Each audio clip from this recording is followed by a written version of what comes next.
like to introduce the members of this committee. We'll start with my far left, your right. We have the chair for JGO, Representative Selena Babalta. To her right, we have Representative Christina Saban, chair for Health and Welfare. To her right, we have floor leader, Representative Ralph Yumo. And to his right is Representative Ed Probst, the chair for gaming. Up here in the dais, to my left, we have the chair for education, Representative Leila Staffler.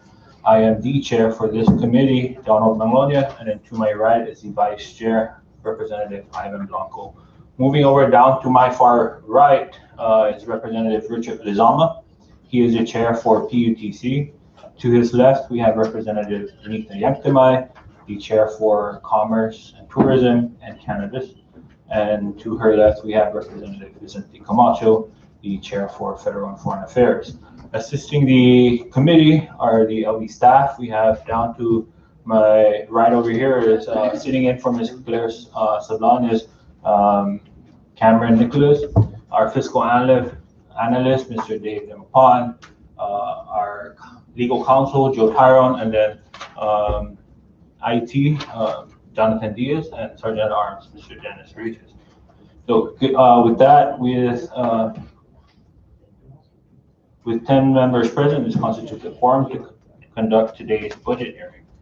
Good afternoon, members of PSS, Board of Education. Today we are going to go over some of the requests that you submitted, as well as the governor's proposal under the general fund, and if any, under his volume 4, which is the American Rescue Plan. As you know, PSS is entitled to 25% of the general fund budget, which computes a $24,724,325.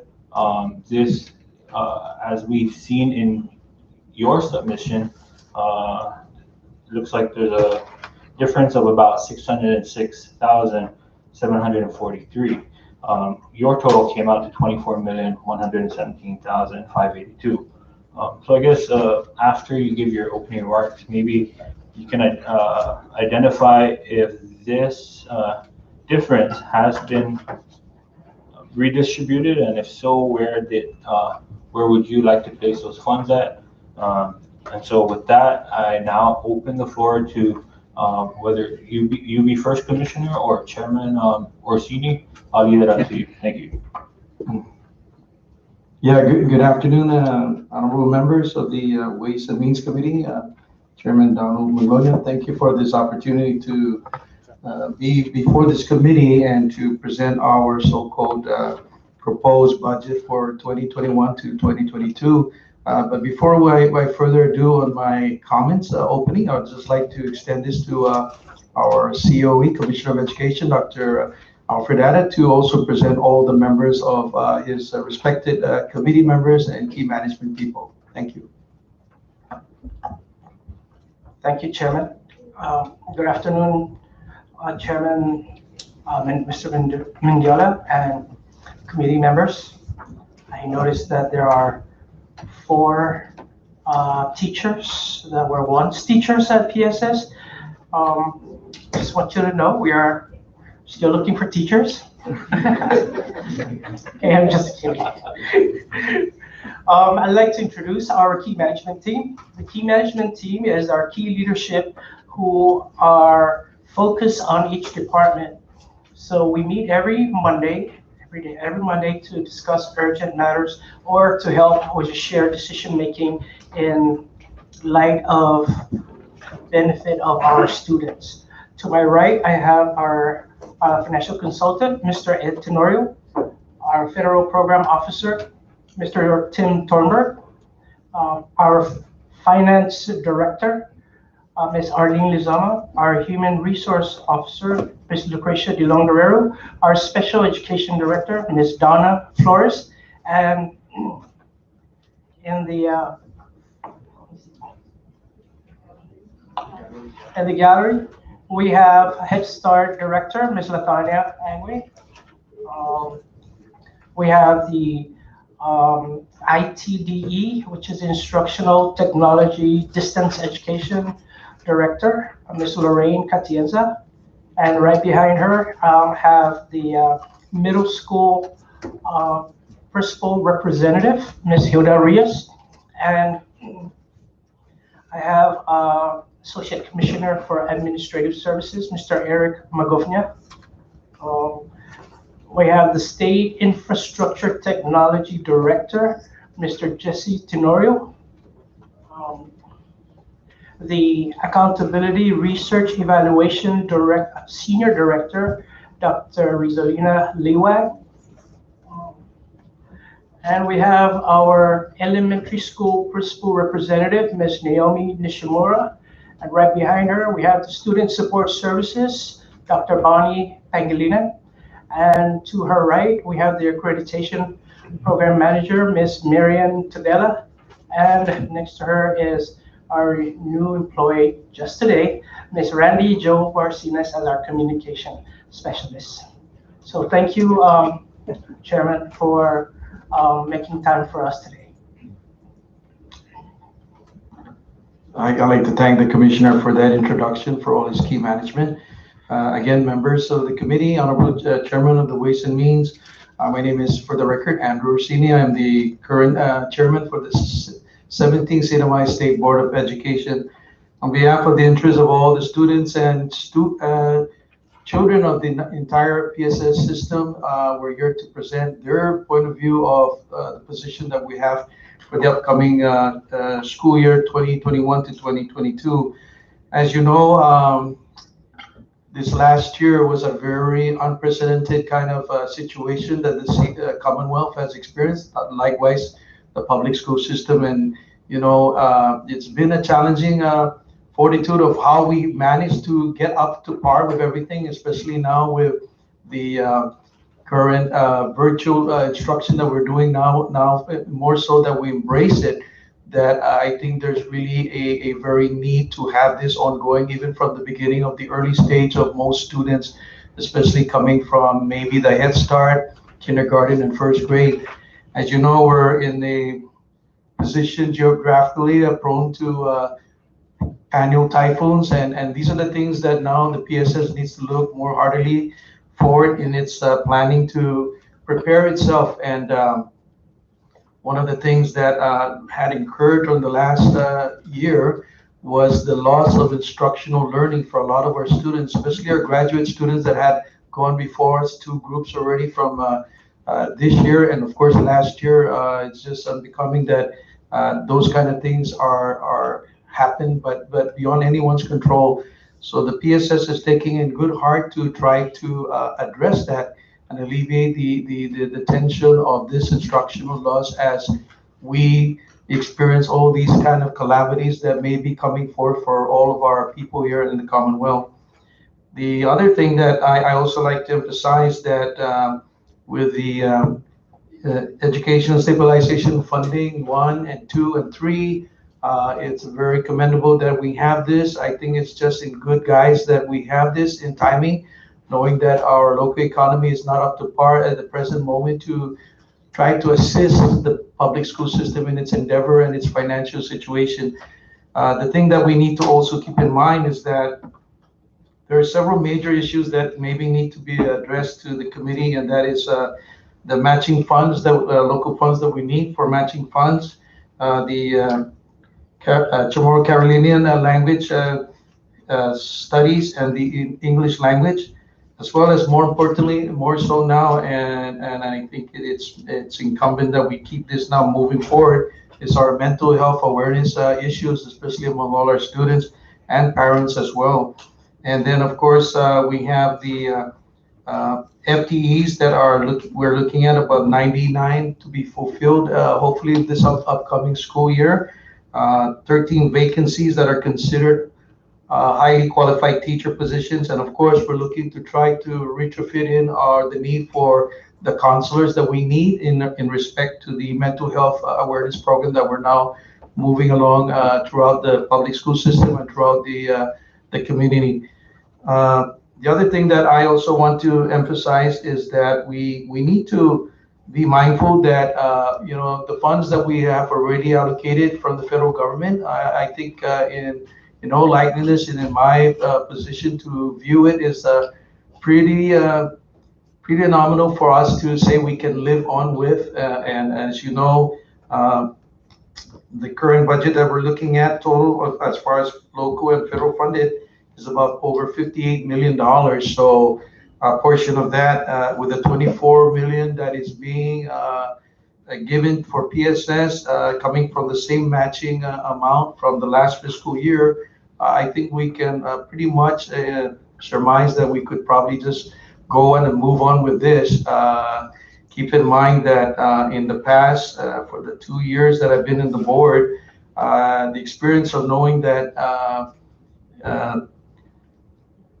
bi-weekly remittal monies that have not been proportionally given to the PSS, and that's the challenge that we had on the last 2 years. Sometimes we get even some money at some point, and sometimes we don't even get money at all. So again, federal money has been very, very helpful for the public school system, and I can assure the committee that this is something that in latitude of looking at the total monies that we're expecting to have on board for the next maybe 3 good years, I think that the PSS system will be pretty much manageable and in good play as far as moving forward.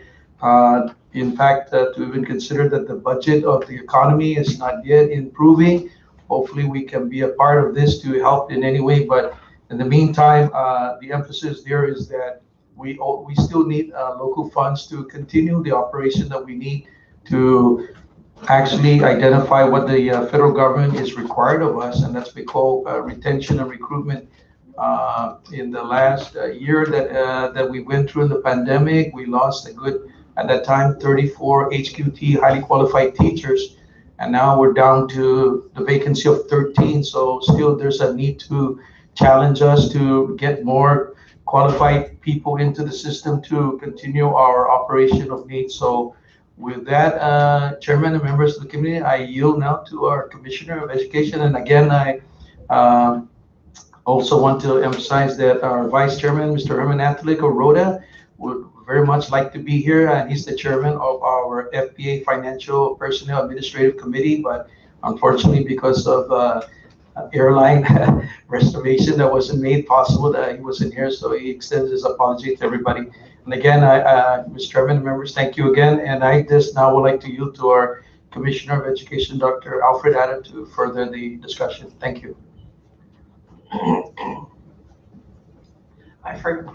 Allow me to introduce our key managers that I didn't mean to leave them out. We have Ms. Jackie Kirugua. She is the Senior Director for the Office of Curriculum and Instruction. And Mr. John Algun, Principal Representative for high school, but he is currently stationed at Marianas High School. And also joining the committee is Representative Sheila Valta, who chairs Natural Resources. Welcome. So allow me to share the CNMI PSS state plan for the America Rescue Plan for elementary and secondary, and the School Emergency Relief Fund. So let me give you a narrative. On January 20, President Trump declared the Northern Mariana Islands to be a disaster area as all international flights were seized as a result of fears driven by the pandemic.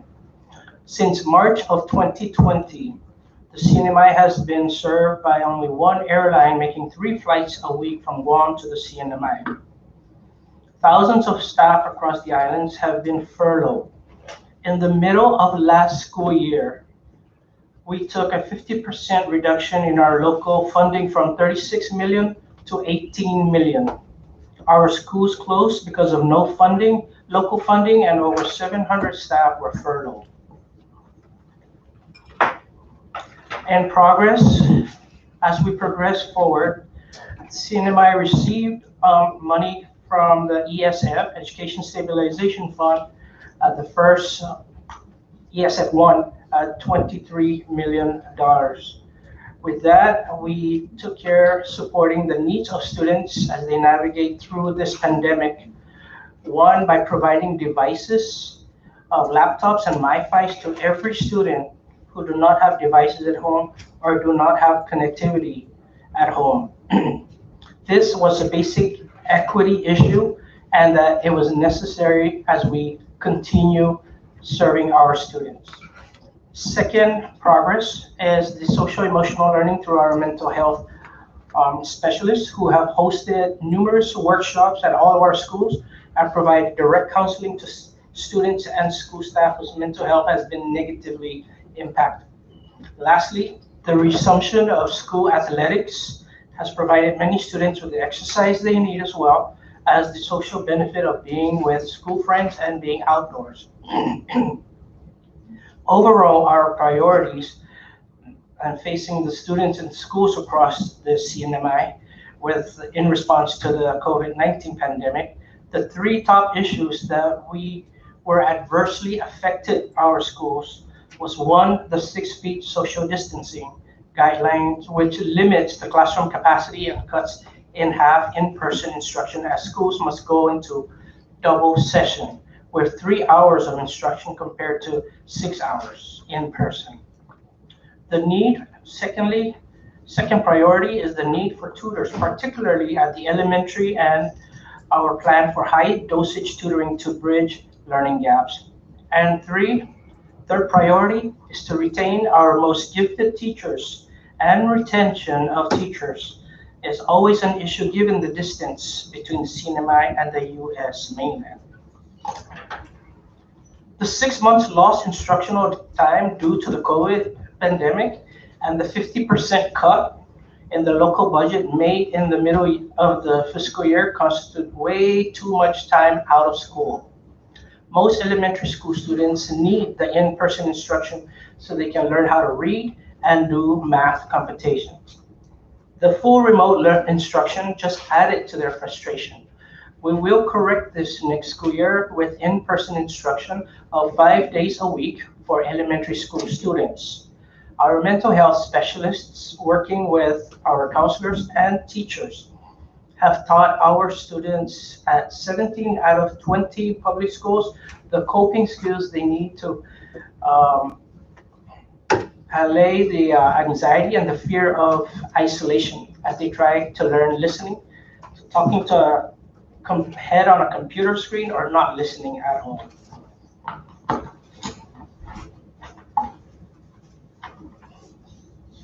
So we modified the full remote learning when we opened up the school this school year. In the beginning of the school year, we opened up first quarter. We opened slowly by bringing in 7 to 10 students of the urgent intervention population face-to-face, and the rest was on remote. Up to third quarter, we modified the full remote learning to blended learning, which we bring in students attending classes 2 hours a day face-to-face, twice a week, and continued remote learning. The remote learning has worked well with our high school students and blended learning with our middle school students. We have to be honest and admit that the remote learning and blended learning at the elementary school level has been a challenge. It has frustrated students, teachers, and parents. For next school year, we will gut each elementary classroom, removing all shelf, lockers, and other built-ins so that we have sufficient space to accommodate 20 to 25 students per classroom with the 6-foot social distancing. Given that has shifted now to percentage of persons in the room. We can explain that further later. So, but anyway, with the 20 to 25 students, this will enable full day in-person instruction in the classroom for elementary school students grades K to 12. We have, from the onset of the pandemic, worked closely in collaboration with the CNMI COVID Task Force. Thus, we have not received any funding from the COVID Task Force. All 20 public schools have built in the school-wide plan A school-wide plan incorporates the COVID-19 mitigation strategies, as this is a requirement to reopen the schools and open our schools for teaching and learning.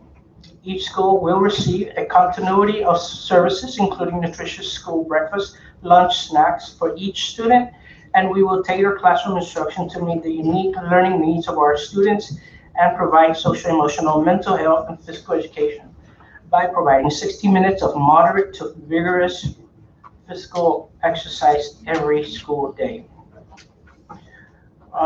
We will conduct periodically reviews for the duration of the ARP plan, funding, and revise as appropriate. Last but not least, in closing, we will fully expend all ESF Part 1 funds in the amount of $23 million, enabling the PSS to retain staff, purchase PPEs, train teachers for full remote teaching and learning, and meeting the academic, social, emotional, and mental needs. We are also using consolidated education grant funds for laptops and iPads for our students, as well as MiFis for home connectivity. We are also using IDEA funds to provide for additional services for our special students required as state in their IEPs. We also received SAMHSA funds and USDA funds, Head Start funds, EDA funds, FEMA funds, and CDBGR funds for school facility upgrades. Yes, we are able to monitor and track each of these grant funds for their sole intended purpose for projects at our schools. So I've given you the narrative of the expenditure, of the history, and where we at up to today. And just wanted to share with you, last day of school is June 11th. On June 18th, we begin the high dosage tutoring training session. We're looking at 200 tutors. And summer school is on June 25th to July 31st. Opening of the school is August 18th of this year, 2021. Thank you, Chair. Thank you, Dr. Ada and Chairman Orsini. At this time, before I open the floor to the members for questioning, just a couple of clarifying questions in reference to your submission, and just so that we have the numbers correctly. Do you have a copy of your submission? Yes, we do. Yeah, if you can just turn to page 149.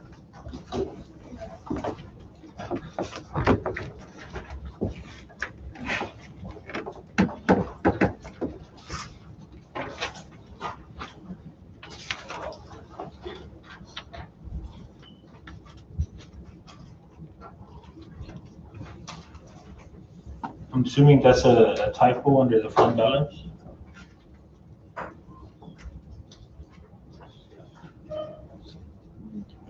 I am going to yield to our federal program officer, Mr. Tim Torber.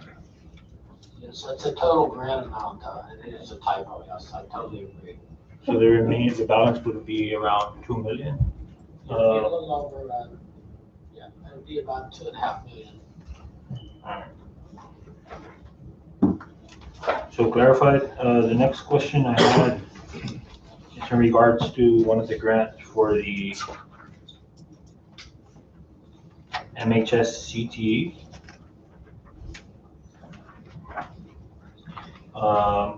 It's still showing a balance of 16.5 million. What's the status on that? The status on that is we are still. Your mic, please. There we go. Okay, we're still working with Historic Preservation Office. We've got the clearance from them, and now we're getting national clearance, and that is the precursor to actually starting the project.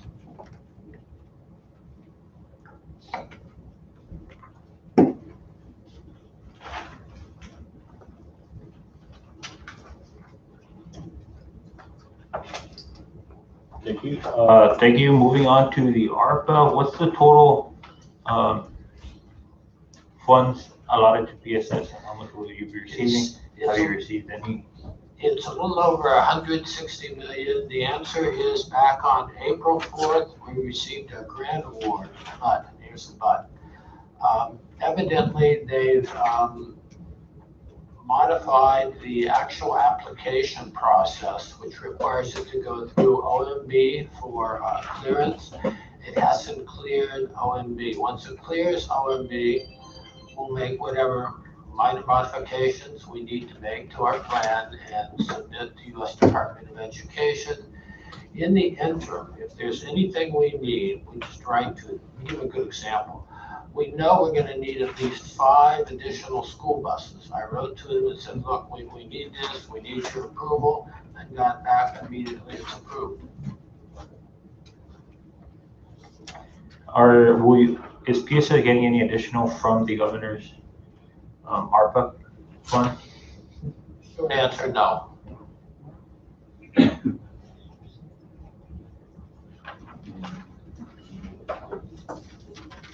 And one last question, members. In regards to the current fiscal year, based on your quarterly allotments, is the government up to date on the allotment? Sorry.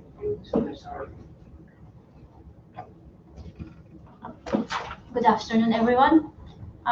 Regarding the fund transfer received from the CNMI Central, as of April 30, they were up to date with we received about $9 million in one single transfer on April 22, and that pushed them to being up to date on the agreed $2 million a month transfer. So $2 million as of April 30, we received $14 million from them, but no funds have been received for this month of May, so they are behind $2 million right now. Thank you. Thank you, Ms. Arlene. All right, members, floor is now open. I recognize Representative Salon. Thank you, Mr. Chairman, and welcome to the PSS family. Thank you for your presentation.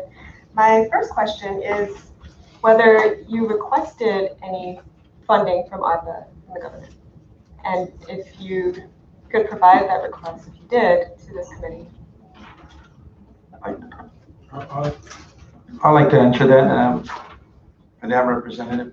I think that in light of what was given to with respect to governor's authority, the funding that is directly given to him, the original amount was, I think, $5 million.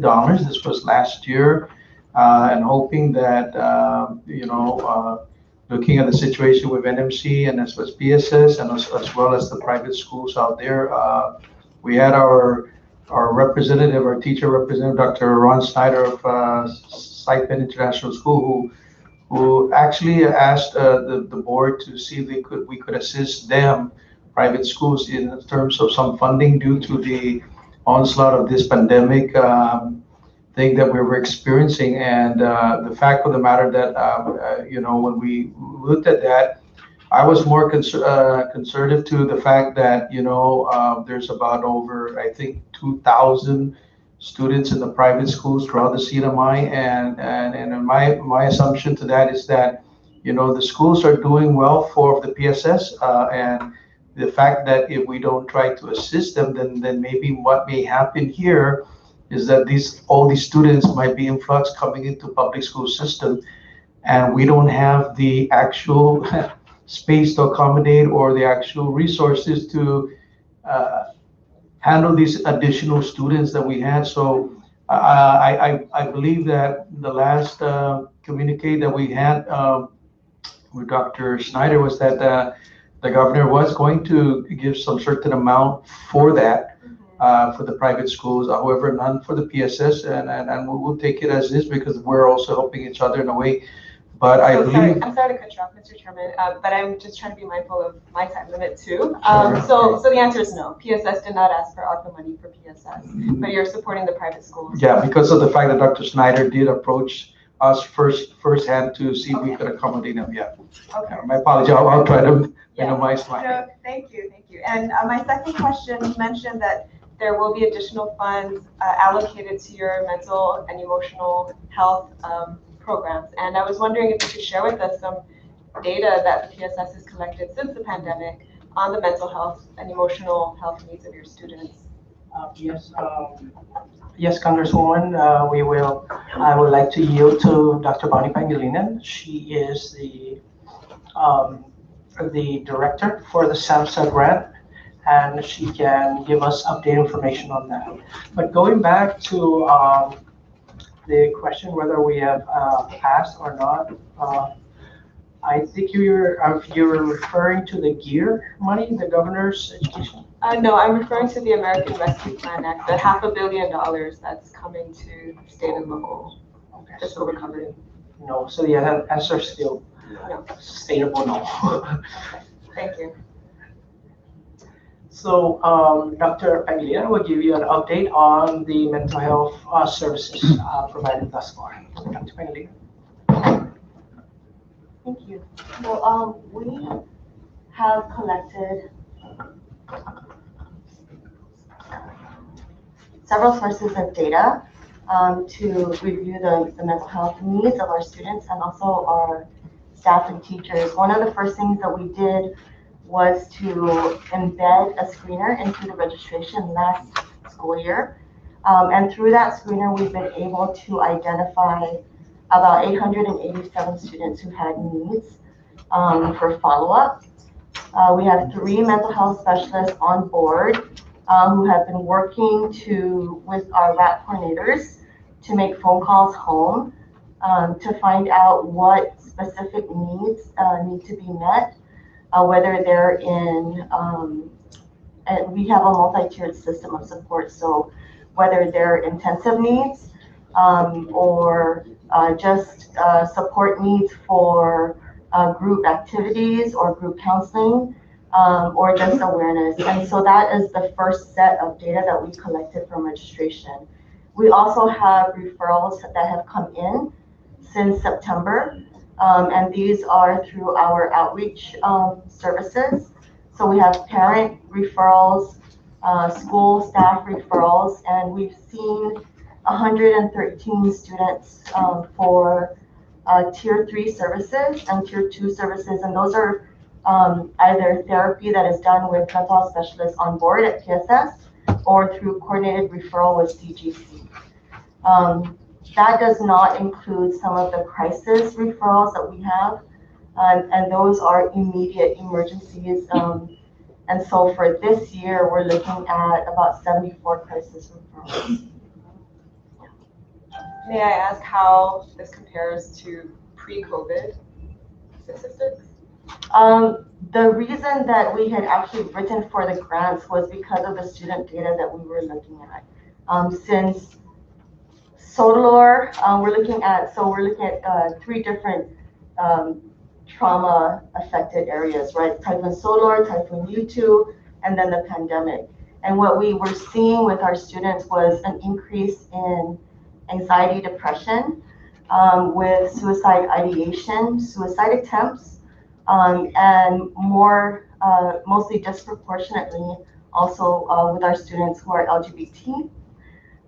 Also looking at students who were experiencing higher behavioral referrals through our discipline referral systems, and also emotional disturbance through our special education, but it's a 504 program. So we had been seeing this throughout the years, and there has been a need for several years now. But right now, this school year is really our baseline with mental health specialists on board. Thank you for that. And my last question is the vaccination rate for students and staff. What does that look like now? Yeah, so According to our tally, we have 67% of all teachers and staff in the public school system. Our goal is to increase to 75%. So right now, 67% of our faculty and staff. Do you know what that is for your student population? No, because the student vaccine just opened up, so we will be working towards that.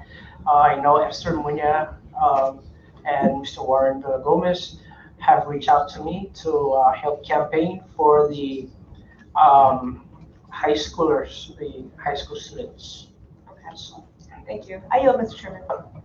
Thank you, Rep. Sablan. The floor is now open. I recognize Vice Chair. Thank you, Mr. Chairman. Good afternoon, Commissioner, Chairman, and members of your team. Mr. Thornburg, just a few questions on federal grants. Currently, is my number correct that there are about 24 federal grants that PSS is a recipient of? It's about close to 28 actually, but yeah.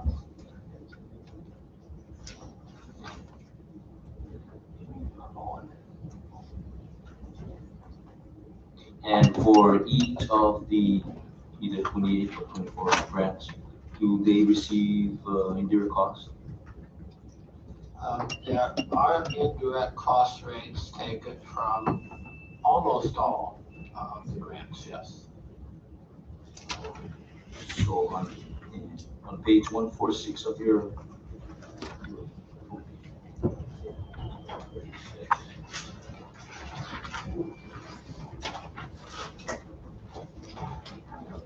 Yes. there is a line which says indirect cost total of 1.3. Is that about accurate for all 28 federal grants? Yeah, that would be, yes. So And one thing we need to understand is indirect cost. You don't incur an indirect cost until you have an actual expenditure. So for those grants that have very low expenditures, you're going to have a very small indirect cost. And then the other piece, for example, on our nutrition assistance grants, we're allowed to claim on contracts only up to the first $25,000. So if we've got $14 million worth of contracts to vendors, we'll be able to, at our current 5.11% rate, be able to get maybe $2,000 out of each one of those. And because they're multi-year grants, we can only claim it once. So the amount of indirect costs varies dramatically depending on the type of grant. I see. Thank you. So, and for any of these grants, are there any required matching from our side? And if so, how much total? Okay, sure. For our Head Start grants, there's a required match. For our special education grants, there's a required match. For our AmeriCorps, there's a small required grant match. Let's see, what else do we have?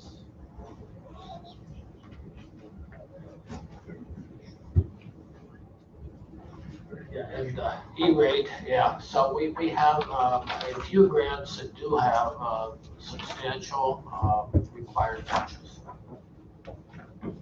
Thank you very much, Mr. Thornburg.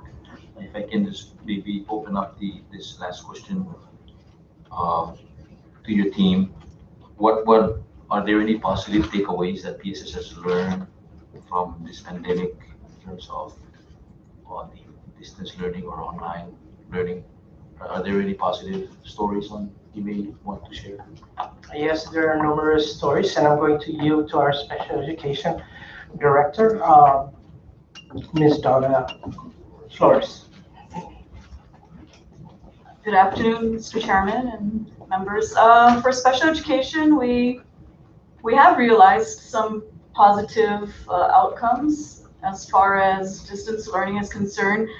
Fortunately for most of our kids in our program, they had already been exposed to online interaction through our online therapy services. So it wasn't as big as a struggle as we anticipated for these students to be able to, familiarize themselves with sitting in front of a keyboard or in front of a screen and learning. So there are some positives. For us, the distance learning, those whose parents were concerned for their health, having the capability of learning at home with the parents' involvement, that was a big takeaway for us because, of course, in our program, parent involvement is very critical, for the overall success of the student, because we can only do so much at school, and it takes, a team effort, the parents to help at home as well. So increased parent engagement, involvement with the kids, that was a great takeaway for us as well. We were able to graduate 55 students from our program despite, our current situation. So that's also a big plus for us as well. Of course, the disabilities range, right, from just a specific learning disability up to a, more severe need, but at least we're able to boast that we were able to graduate students and they were able to meet their minimum graduation requirements despite our situation. So that was a big plus for us. We also have our principal rep, Mr. John Alvin, to share with us some positive stories of remote learning. Yes, thank you, Commissioner, and good afternoon to the members. For this school year, we made this massive shift from in-person to online learning. The learning curve was a little steep at first, but then PSS did invest in the training for our staff to train the students. Right now, I'm very impressed to see this, I guess, reculturation of learning to integrate technology. We've seen this for the past several years, though, teachers learning how to use technology. But now I feel like it's really been part of our school culture to use technology. The students, at least speaking on behalf of the high schools and me on behalf of the largest high school in PSS at MHS, the students have adjusted well to online learning. It's not easy, I can tell you that. In person is still important, but in terms of using technology, our students, I think, are much more equipped versus before. Before we have disparities, we have gaps. But now I think that our students are much better equipped to use technology. Not just the students, but the staff as well. And if I may, on the other side of the coin, which is not very positive, however, we're able to mitigate. We see a lot of struggles with the K to 5th grade students and parents. So a lot of our parents were not accustomed to tutoring or teaching at home using the blackboard. However, the schools have opened up services for parents in the evenings for training and tutoring. So as we move forward, a lot of our parents are finally getting the hang of the remote learning and how to use the BBU. So it was a total shift. But we don't have that data yet, but we will. We will be asking our parents, how's remote learning to you? Have you learned, quite a lot? Let me just take you back to the registration. So we weren't able to do face-to-face registration, so we automatically went online registration. We did as much as we could to do step-by-step, gave out brochures, information, and we even invited parents to come to the school to register one-on-one with our short staff, but they managed to do it. First, there were fear, a lot of anxiety, but at the end, we've heard comments to us saying, well, that wasn't so bad. So it was also a transformation for our community. Parents were able to register online. And so we're moving on to this coming year, and we are going to continue with the online registration as well. Thank you, Commissioner, and your team. As a parent, I am guilty of not knowing what a blackboard is and had a hard time too. So I want to thank you all for your patience and what you do for our students. Mr. Chairman, I yield. Thank you. Thank you, Vice. Floor is now open. I recognize Representative Stadler. Good afternoon, PSS teams. Thank you so much for joining us today. I want to just, I guess, start with thank you for creating your budget booklet. It's always a big, great picture, and in showing us this picture, it really shows us what you prioritize. If I can just kind of review what I saw, and maybe you can, I guess, as I review what I saw, you can tell me if I was on the right page, you know. And so when I look at your budget priorities, I see just with how you break down your local and your federal funds with your personnel, you spent about, for your budget request for the next year is about 52% focused on personnel from your local side, and 84% of your federal funds is also focused on personnel. So I see that you really are focusing on personnel as your big priority. Education is a service-oriented industry, and you need human resources to provide those services. So seeing that you focus the huge chunks of your budget on the people that are there to provide those services is very important. I see that you break down your local budget for your all others with 48% of local going towards all others and 16% of federal going towards all others. I took these numbers from your first pages of the budget breakdown. When I look at your budget priorities and looking, I'm going to start with operations. I noticed that you guys have a considerable decrease in operations at the central office level, like a 2.6 million decrease. And I see that you put it towards the school level at $190 per student, which in the past, I only recall ever having $150 per student. So seeing that the central office has put money towards the schools instead of the central offices, I think is something that this body definitely likes to hear, because $190 per student at each school is a lot of operational money. One thing I'd like to advocate for is that Tinian and Rhoda operations, although they are much higher this time, just with the inflation, I always want to encourage that we try to give them a little bit more because of the cost that is additional for those islands that are farther flung. What I did want to ask with respect to the operations, I noticed that CCLHS had a drop in all others. Can you explain why?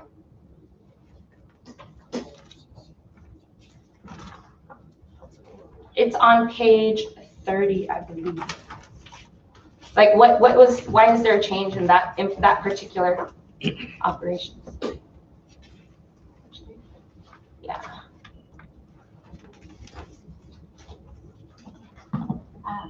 Thank you for the question. If you notice, for all others, we did drop most of the offices, specifically for CCLHS, from 78,000 to 25, because assuming we are forecasting to do most of the repairs for all others this fiscal year with the ESF funding that we received. So by fiscal year 2022, the 25,000 budget that we allocated for them will solely focus on the office supplies and just a small amount that they need for their daily operation. No major repairs, no equipment purchases. So that's the reason behind the decrease. Thank you. I did see an increase in sports for 20,000. What's your plan? Dr. Bonnie, with the athletics program. There are actually a couple of other funding streams for athletics, so we're really looking at a robust offering this school year.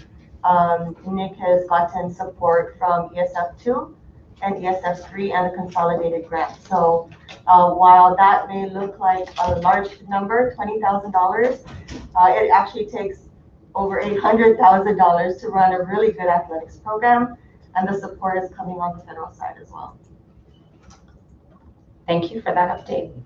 I wanted to commend the schools in their operations budgets. I saw that the priorities that they also set were focused on preventative maintenance with repairs, retrofitting in the classrooms. That's really good. A majority of the individual school local budgets I saw focused on that preventative maintenance and cleaning services in particular. I saw every school invested at least 5,000 or more in cleaning services as part of their budget request. So one question I had was some of these repairs and stuff that are in there, I wondered, are they related to FEMA repairs or is that separate? Because I worry that if we use this funding to fix FEMA stuff, then what will FEMA money fix? I will yield to our ACAS, our Associate Commissioner of Administrative Services, Mr. Eric Pagofnia, to answer any FEMA questions.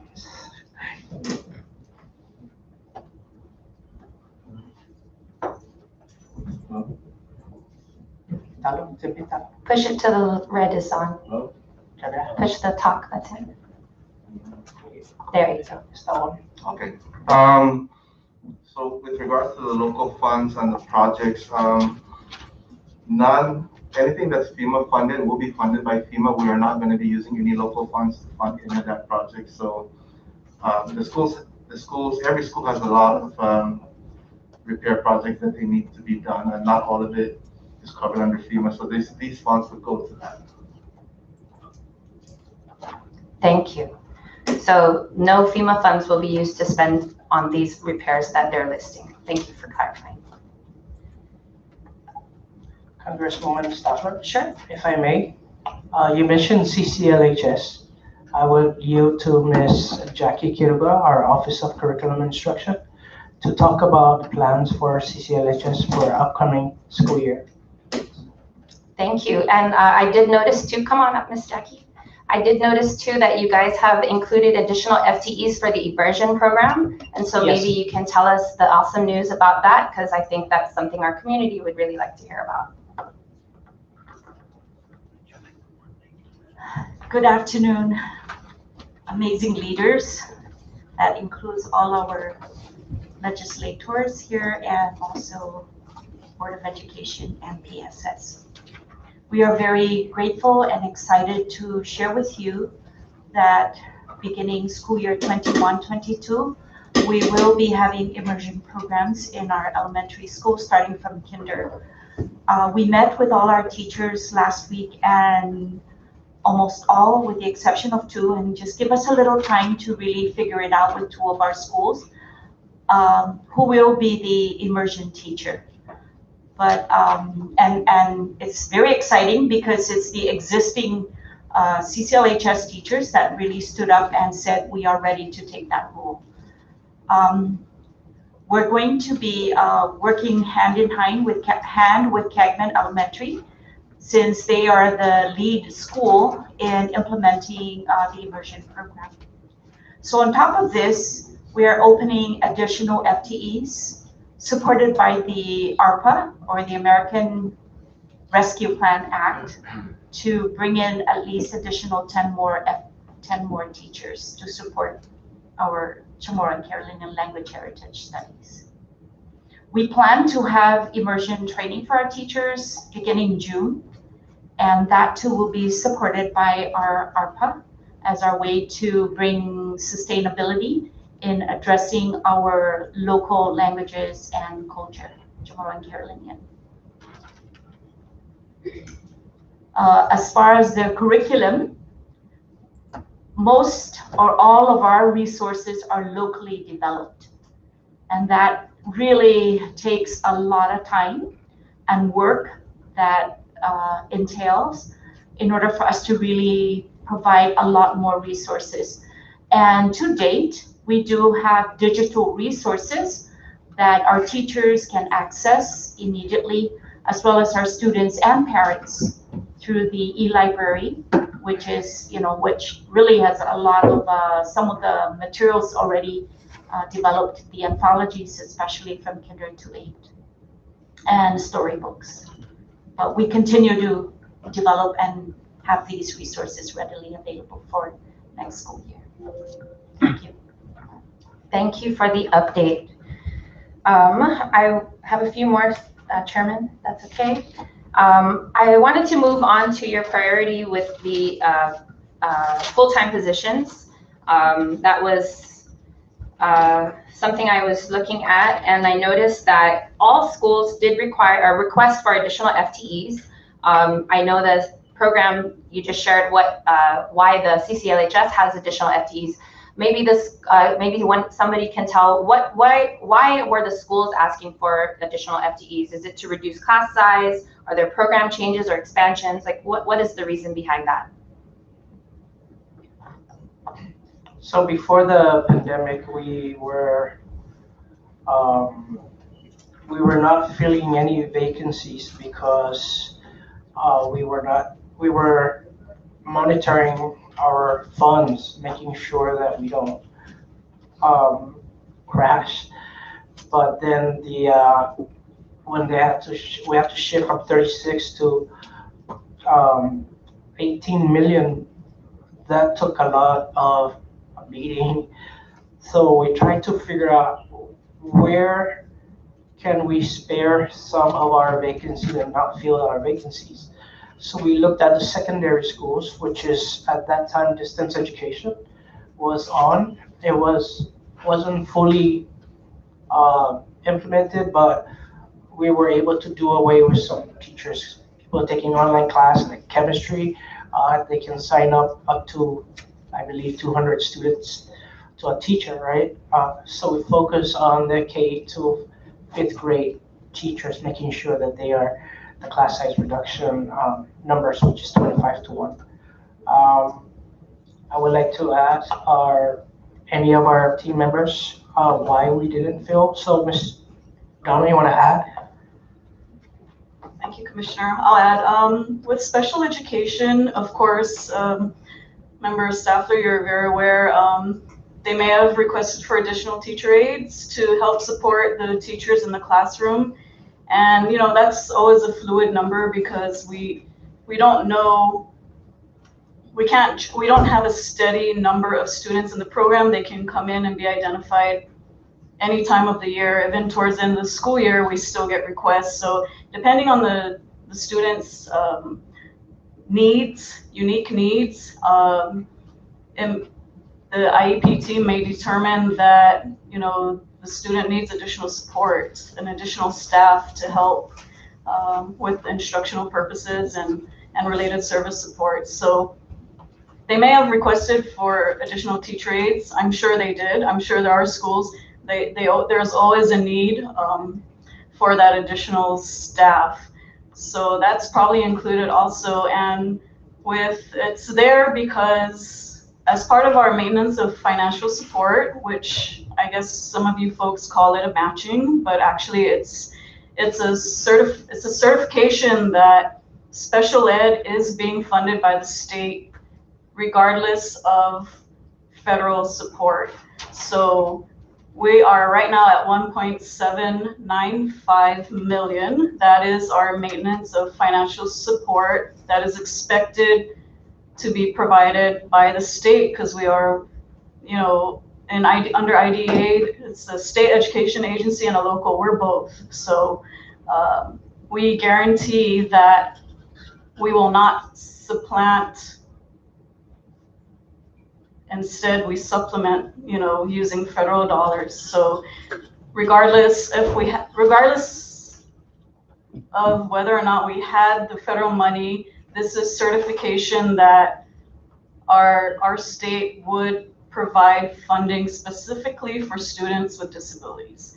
So we are currently at the 1.795, and that's why it is probably identified at the school levels because they do put that into their wish list of, always increasing the support, the instructional support at their respective schools. If I may, Commissioner? Yes. Thank you. To add on, the CCLA, the Chamorro Carolinian Language Heritage Studies, for many years, we couldn't hire because of the shortfall. And so for this time, we are saying we need to provide more teachers. So you will see additional FTEs. Another one is our English language learners, our ELs. So we finally were able to pick that up, bring it back up, and we are having those FTEs open for our schools, for our students to have access to that support, similarly to our special education students who are with IEPs. Thank you. Okay, I've got one last question. So this is the hard question. Are you ready? Over the last several years, PSS has had significant fluctuations in their employee pay. I've seen your compensation plan that you put into the book, which is pretty much the original compensation plan that people got cut from. And so I wonder, what are your plans to ensure a sustainable but competitive compensation plan for employees, considering our volatile employee, and how sustainable is this compensation plan beyond 2023? I would like to yield to our HRO to give us more insight on that compensation plan. Thank you. And how it will last beyond 2023. Go ahead, Ms. Lucretia. Good afternoon, members of the Ways and Means Committee. In response to that, with the existing pay scale, how are we going to move forward and ensure stability? We currently have published close to a year now, a RFP, in hopes to have a response soon. We've re-announced it. This is going on the third re-announcement. So we're hopeful that we do get a response for that RFP to complete the study. Once the compensation analysis study is completed, we will have that feasibility study to ensure that whatever the vendor recommends, it's within what we could afford in our budget. Then that would help us through the Board of Education, come up with a sustainable, competitive, equal compensation plan across all staff, certified and non-certified. Thank you. Thank you. So basically, the old compensation plan that is here will be in place until that is completed, and then people might expect to possibly move depending on what that plan is. Correct. Okay. Thank you for being clear. I yield. Thank you, Rep. Staffler. Before I open the floor to other members, I just want to go back to one thing that Rep. Staffler brought up, and that's the what's computed at an average per pupil. What we see in the submission is that each student is calculated at about $190. Is that correct? Yes, that is correct. I'm going to yield to Mr. Thornburg to give us the formula. Yeah, okay, the $190 is the local formula. On top of that, the consolidated grant, we're at about $700 per student over. And Ms. Arlene, Chair, if it's okay. So go ahead. I would like to add that how we approach the cost per pupil on each of the school, we look at their population. So anything 350 students and below gets $260 per student, and 350 above gets $190. So you may notice that some school like Tinian gets a higher number because we use a $260 formula. Thank you. And who sets the rate? Does it have to go through the board for approval? No, it doesn't. No. All right, so a student from Rhoda or Tinian is calculated at the same rate as a student outside, correct?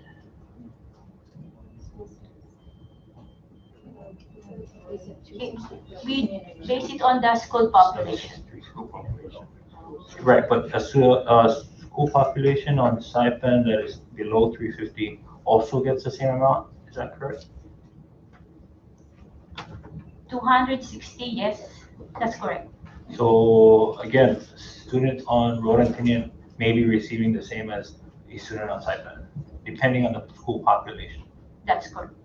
Has it ever been discussed to increase the rate for Tinian and Rhoda, taking into account the cost of bringing in items, the cost of that decreases the value per student if Rhoda and Tinian is expected to pay for the additional costs needed to bring in supplies to these islands? Has that ever been considered? So there is an increase for students in Tinian and Rhoda. Those schools in stipend, if their student population is upwards of 350, receive $190 per student. But Tinian and Rhoda schools are below the 350, so they get the 260 rate. Right, but what I'm saying is that even on stipend, school population below the 350 is also receiving 260, correct?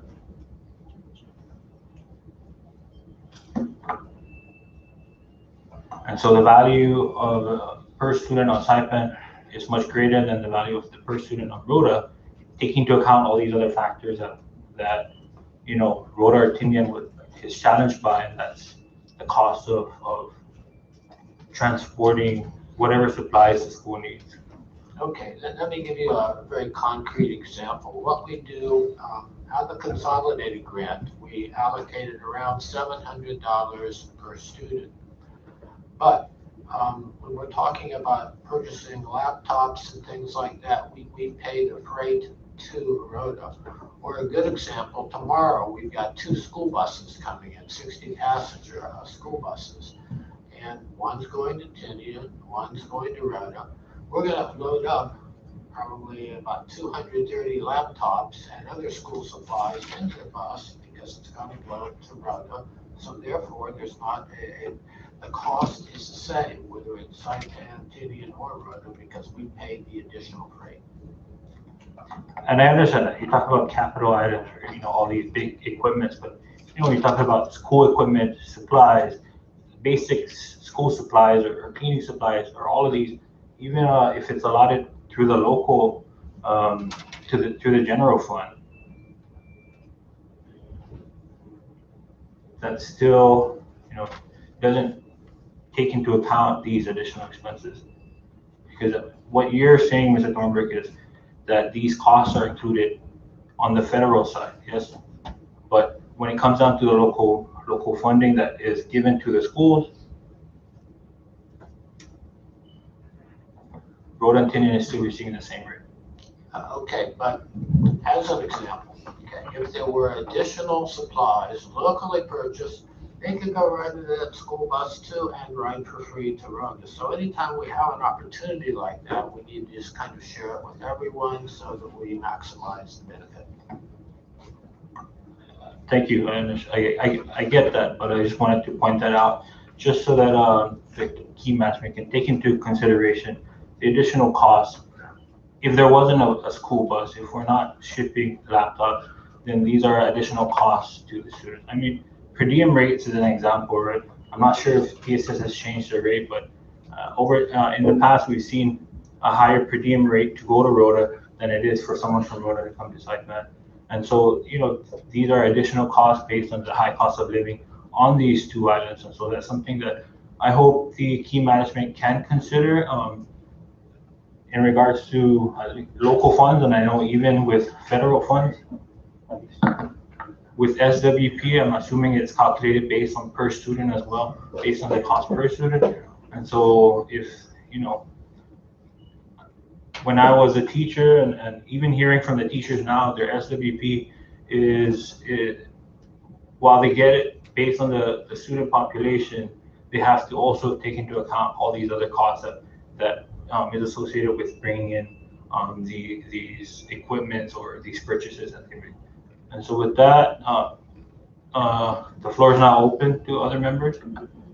Mr. Chairman, I follow you on that basis. I think that the reason that the board was not involved in that descriptive of determining the value, but I think now, from now that I see that, I see where you're coming from, and I would take wholeheartedly that the board will look into that and make a fair assumption of all the parties involved in the schools, and especially Rod and Tinian as well. So I take that in heart. Thank you.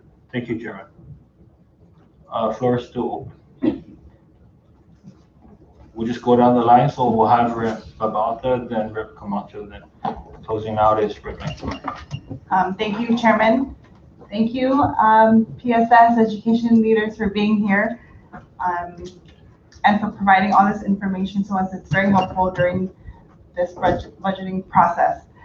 I am a product of the public school system. I am very proud of that, from first grade all the way through senior, graduating from Caguan High School. So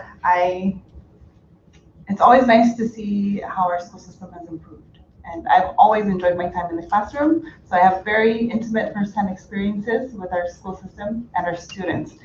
I just want to go through some questions that I have, and being mindful of my time, I really appreciate some brief responses.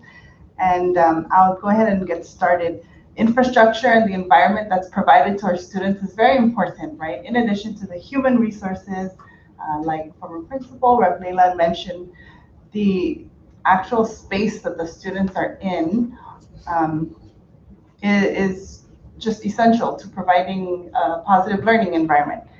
And I see here that you have some capital improvement projects. Can you please share with us how those projects are identified, how they're prioritized and determined? And if the funding has been approved, I see here that the capital improvement projects total about, over 20 million. And it is across the board for various schools, grand totaling around 28 million. So my first question would be on the projects themselves. How are they identified, prioritized, and then the status? Because I also just want to note for the members that that funding is not included in the list of federal grants, right? It's different. Okay, so for the capital improvement projects, how they are identified is our FDM office, our facilities development office works with every school principal to identify the needs of the schools. So it's a collaboration between that office and the schools, and I believe also that the schools take into consideration, meet also with their PTSAs and their student leaders to determine projects for each individual school. Okay, and the 28 million will accommodate about 18 schools. And so has the funding been approved? Have projects begun? I used to work at the capital improvement office, and so I'm familiar with the process, the funding, the requirements. So a status on the projects. I am looking in particular, page 135. You'll find GCC Elementary School to build 4 additional classrooms. I am in Bunadu. Before the merger happened, and we did hear from some teachers at our recent town hall in Precinct 4 that the classroom sizes were an issue ever since the merger, happened. And so I'd just like to hear about the projects, the CIP projects. So these are PSS CIP projects and not necessarily the central government CIP projects. So in order for us to move forward with these projects, we will need local funding to fund all these projects. So some of these are being addressed, like the farm alarm system. That's also on this list. We were able to use some of the remaining ABC OIA funds and also the ESF3. So a combination of the 2 funding sources to fund the fire alarms for all the schools. And then other minor projects also, the ESF3 with a combination of local funds, where we were able to tackle some of these smaller projects. So this list provided to us on page 135 doesn't necessarily mean that these projects have moved forward, that they've begun. And I really ask because it's really reassuring to see, additional classrooms, replacement of classrooms, windows, but I'd just like clarification as to whether these are projects that have started. Yes, you're right. So if you notice, it's a priority 1 and priority 2. What we did is we went to every principal. We had one-to-one meeting with them. And as we talk about budget and the FTEs, we also include the infrastructures. What is their wish list? How can we help improve their schools? So these are the listings mostly from our principals. Their leadership team too at their school. They're also identifying what they need. So it's a combination of some of these are being addressed already through FEMA, but we're not putting it in FEMA obligated. But in case the FEMA comes through and let's say they give us the vinyl replacement, we cross that off from the priorities, their wish list. We make do with what we can, usually with all others, and also the FEMA and FEMA funds when they come in. So it's like having a wish list, and we have a plan already. So when the grand total, I'm sorry. Yeah. The grand total of around 28,584,000, that is not approved funding? No, it's not, no. And you mentioned we needed some matching local funds in order to realize just the entire amount. Do we know what percentage that is? We need matching funds when grants come in. We haven't applied for these grants yet. We're waiting for the RASA, the American School Act, Rebuilding American School Act. So we know that's coming, and if the grant is open, we will apply and then put all these priorities in place, along with adding classrooms as well. Okay. So if I could clarify, so these are unfunded projects. Everything here under the CIP sheet you see, they're all unfunded. Okay. So the reason why it's here is to, if there is more funding supplemental budget, maybe that money would go to these projects. Okay, so clarified. I hope the principals and their teams are notified, just so they're not waiting. But okay, that's so clarified. I'm glad that you shared that information. Okay, and so just moving on, and to clarify the budget that was submitted from the schools, is that something that is submitted to your leadership team from the principals themselves? I'm looking at operational budgets for each of the schools, and that can be found on page 75. Is this something that the principals submit to you? If I may.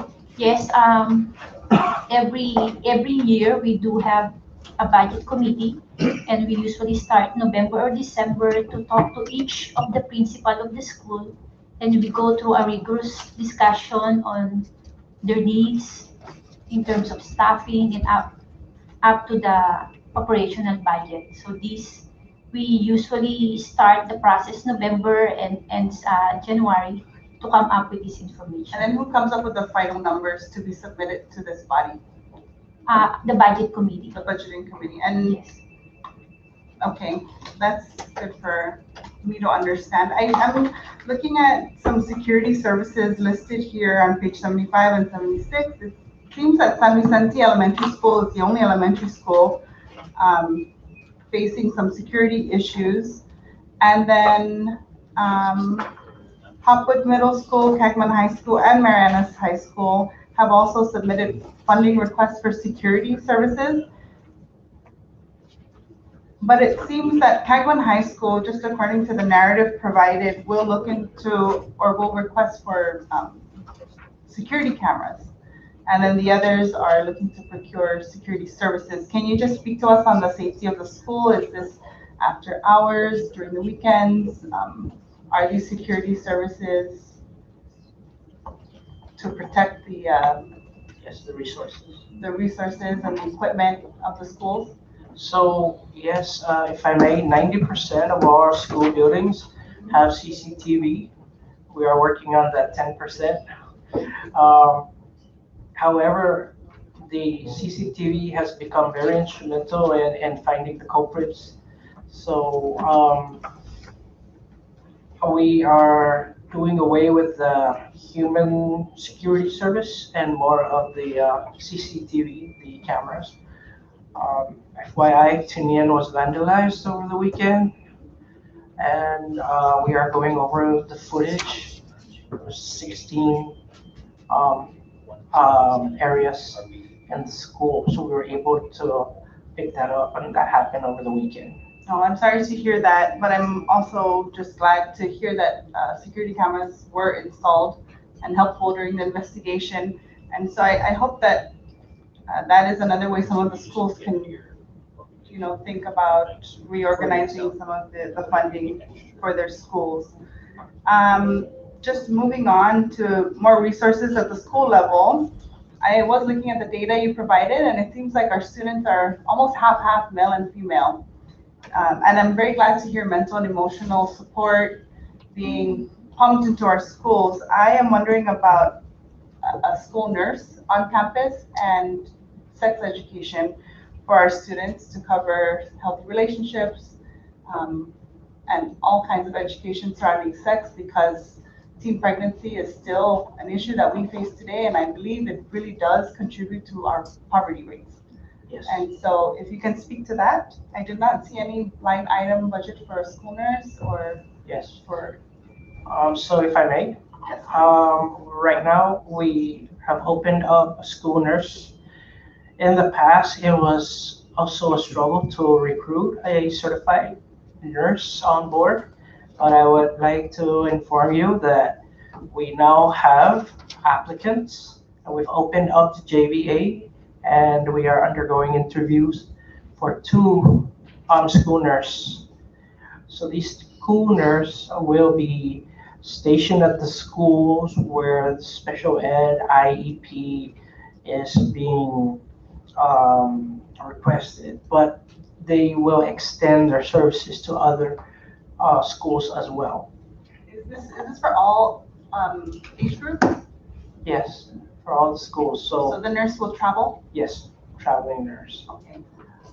That's reassuring to hear. I'm glad that you have announced that position and have interest in the positions. Even something as, some people might think it's minor, but school lice, has always just been an issue, that if we can just get some liability waivers from the parents to have the school nurse take care of that, I think that's also an issue that can be alleviated, stress alleviated from the home. Okay, so I'm glad to hear that. Will this nurse also be covering sex education, or will there be So we do have a program for sex education. It's called PrEP, and I'm going to yield to Dr. Bali Pangilinan and Mr. Tim Thornburg to talk about that program that's been in existence for the last 3 years. Thank you for asking that really critical question. While it would be really nice to have more school nurses in our schools to help monitor health, but we do have a teen health and sexuality, teen prevention, pregnancy prevention program that has been in existence for several years. Since 2011, and I think the last data was in 2019, we have been able to cut the teen birth rate in half. So it's decreased 50%, and we've last year reached over 8,000 students from middle school to high school with teen pregnancy prevention. So making proud choices, making a difference are in all of our schools across all 3 islands as prevention programs. And so in that sense, and as part of the mandated health curriculum, we have been able to tackle awareness on not just teen pregnancy, but making healthy choices for our students and deciding if you are going to have sex, how do you protect your health? How do you make that very important decision with all the information that you need, and then find resources to protect yourself, find resources to receive support, both from friends, from trusted adults in the school system, and then from professionals. And we engage our parents in that awareness as well. I was going to ask. Yes. Thank you. Thank you. My last question, thank you members and team, my last question, which is also a hard question. You ready? It's regarding bus stops. So the bus stop situation has been an ongoing conversation where many agencies refuse or maybe just need some help with clarifying roles and responsibilities of our bus stops. But we would like to hear from PSS on your thoughts about the bus stop situation, who's responsible for it, maintenance of it, safety of the bus stops, every typhoon. And I've been involved with several projects regarding bus stop repairs, where sometimes they're already in operation and being used by our students when they're clearly unsafe. Some bus stops need to be larger for some areas, and there are some locations that need bus stops to be built. So is this part of your pupil transportation services? I do see a request for $125,000 for fiscal year 2022. In 2021, you were appropriated $25,000. I'd like to know what that was used for. Is that for the vehicles or for, for maintenance and lubrication and fuel? And so I'm going to just hand the floor over to you to just help us understand the bus stop situation. Okay, so to answer your question, first of all, the budget, the 125, it costs a lot for fuel, the diesel, the maintenance, and the lubrication, and then also the wear and tear with the brake pads and the tires. So actually 125 isn't even enough to cover all of that. But we're lucky that with ESF3, we're able to use some of that funding also to assist us with the OPT office. Now for the bus stops, PSS is not responsible for the bus stops. Usually what it is we identify the bus stop locations, but we are not responsible for the actual construction or maintenance of the bus stop. Number one, PSS, we don't own the property that these bus stops are in. So, and I believe, if I'm mistaken, all the bus stops are located on public properties. So, yeah, to answer your question about bus stop, PSS, we are not responsible, or we are not, we don't manage the bus stops. We just identify the locations. Would you be interested or willing to take some responsibility for the bus stops? I mean, it is for our students. It is part of pupil transportation. Otherwise, the bus stops wouldn't be there. It really is to attend school safely and timely. And I guess that is something that I'd like to ask, is that something that you consider for your budget? I understand it can be expensive. And I also see here on page 110 that an additional $280,000 was requested for fuel and lubricant. So is that a separate request? Under operations, $280,000 was requested for fuel and lubricant. So I thought that the 125 was for construction.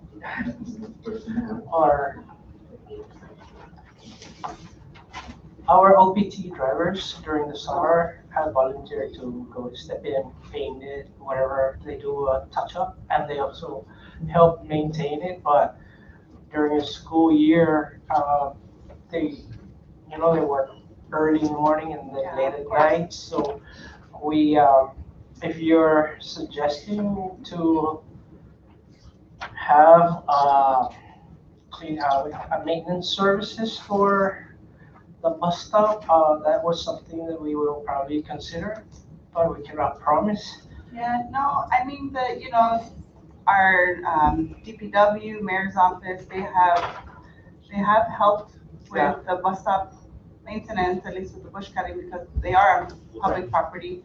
But it really is the safety of the bus stop, when the kids are all there together, and what happens when they are there together, because they are unsupervised. And then also the painting of some of the bus stops have advertisements that may not really be in the best interest of our students, because it's not the healthiest thing to put on a bus stop. That is, a long-standing symbol. But just decision-making around bus stops, right? If you identify the location, maybe just some suggestions to this body on other kind of decision-making regarding bus stops would be very helpful for us, that we can communicate to the other agencies who we are about to see in the coming weeks. Thank you. I will yield, Mr. Chairman. Thank you for my time.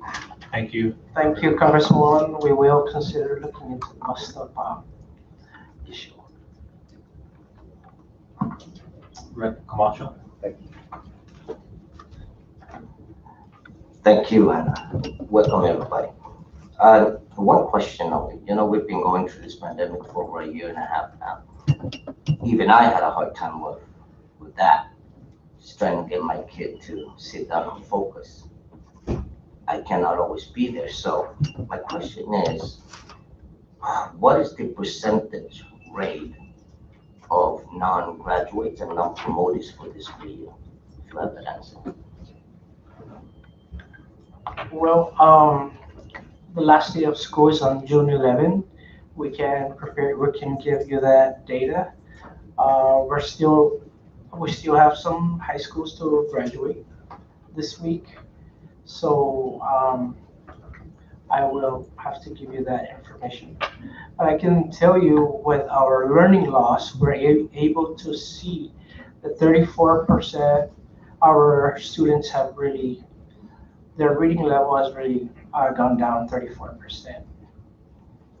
We do have that measure right now, and that is what we are going to be addressing beginning this summer. Okay, reason I asked that is because I thought maybe every child at school would get promoted and graduated out to the next level. Is that doable? Can we do that? We just pass everyone over? It's not their fault. Ask the president, something to think about. Yes, and some of the like college entrance in the states have been waived. Some of the requirements, like to take the ACT or SAT test, have been waived this year, from what I understand. Yeah. Correct me if I'm wrong, but some states have did away with summative assessment, so students didn't have to take those tests. And so considering the pandemic, that was the trade-off, I believe. Thank you. I yield. Thank you, Rep. Camacho. I recognize Representative Tamayo. Hello, teacher. Good afternoon, everyone. For the sake of those non-teachers, what do the letters CCLS stand for? It's Chamorro Carolinian Language Heritage Study. Yes, okay, thank you. And so is this program mandatory for all students? Yes. Okay, so for all students, right? So the languages, Carolinian and Chamorro, are the official languages. Yes. So are they taught in all schools? Yes. Both Carolinian and Chamorro? Some schools don't have Carolinian. And may I ask why? Depending on the population, some schools have a very little enrollment on Carolinian. So how are students, are the students selected to yes, be in usually those classes? for a parent Because request. some people in Rhoda want Carolinian bilingual taught there. So let's say, for example, we enrolled out only 5 students are requesting for that. It's very hard to find a teacher to teach just the 5. So we do our best to try to give services for those 5, but not as much as the majority of the students at Chamorro, for example. I know it's inequity, it's an issue, and just finding Carolinian teachers is not easy. Yes, I can see that on page 70. I see only 2 teachers. I know Garapan, Oliai, and those are the 2 schools that are offering right now. I'm going to yield to Ms. Jackie to answer more questions of CCLHS. Yes, Sorry. I'm just concerned because some wrote the this one bilingual, Carolinian bilingual there. So currently we have 5 Carolinian teachers. And that's the reason why we have the master list of our Carolinian, within our Carolinian community to come in and work with us. In that master list, we have not only Chamorro, but we also have Carolinians. The other part is that when parents register their children, they opt to either take Chamorro or Carolinian. And in some of the schools, if the numbers are very, very few, you know, we check who will be the Carolinian teacher. And in some cases, our schools do not have that. But definitely Chamorro or Carolinian is offered. And in some schools, both are offered. So like, for example, Oliai Elementary, WSR, Kegman Elementary. These are some of the schools that offer both Chamorro and Carolinian. Garapan, I think, is another one. So can we have a roaming Carolinian teacher that can go down to Rhoda? We have tried even what we call professional services for both Chamorro and Carolinian, and that too was a struggle. We had opened it up to make sure that we do have teachers who could move around. And if we did it for 1 year, following year, we just didn't have any other personnel. So that's something to definitely consider. Thank you. Thank you, Rep. Yanktamai. And just to add on to her Rep. Yanktamai's line of question, for clarification purposes, Chamorro Carolinian is not required in high school, correct? It is already. How many? It could be offered, I mean, it is offered as language other than English. And so it is currently being taught in some of our schools and also online. So if it may not be offered at the school, then they may have opted already for online. It is open. So it is a graduation requirement to have Chamorro? It's an option, I'm sorry. It's language other than English. Just as it is with Japanese or Chinese or Spanish, any of those.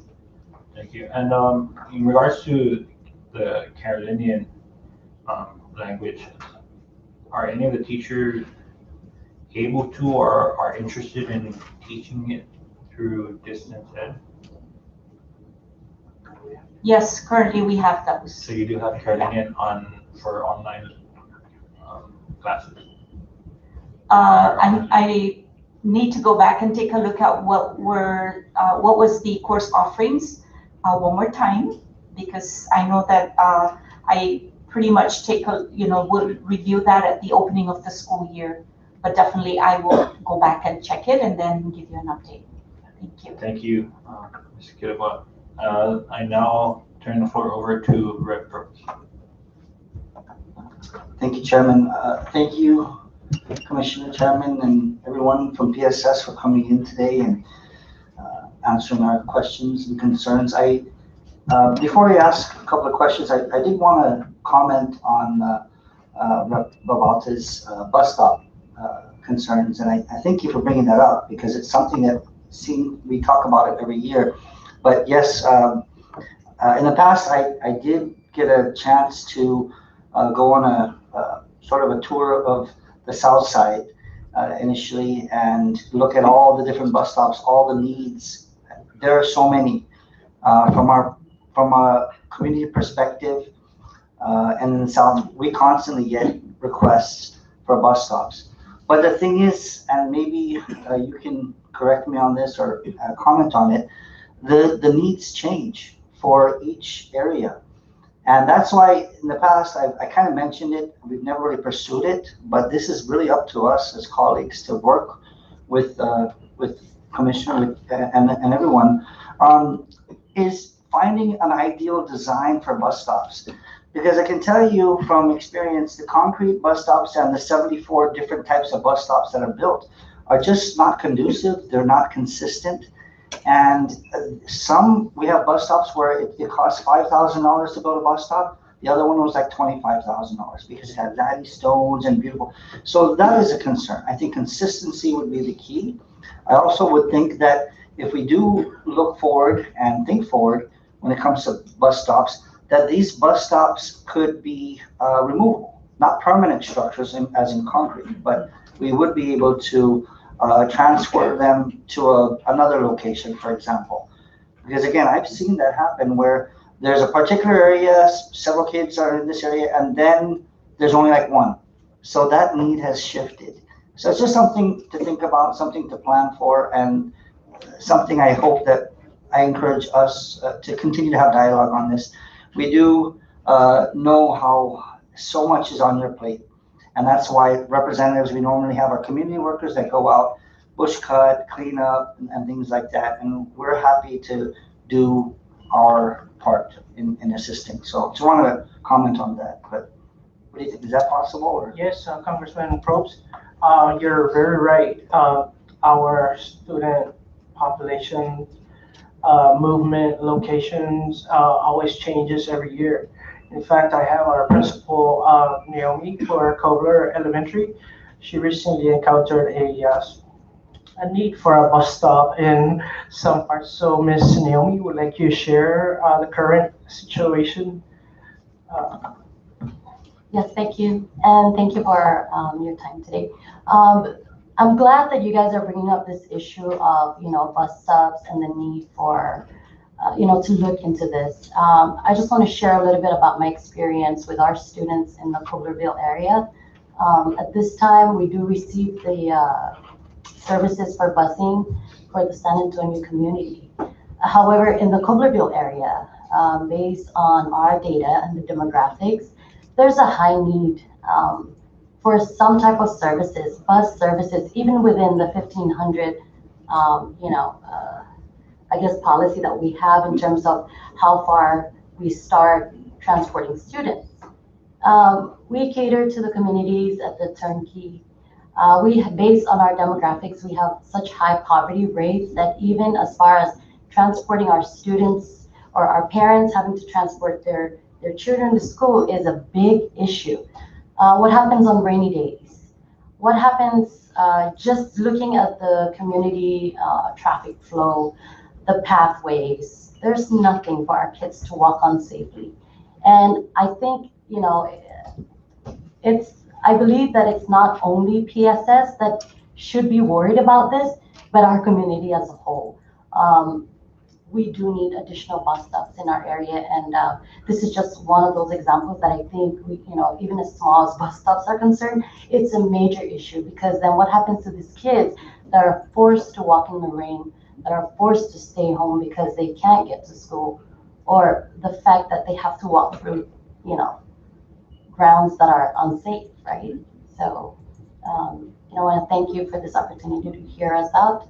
And I'm hoping that there's an improved collaboration between the public school system and our government. So thank you for that.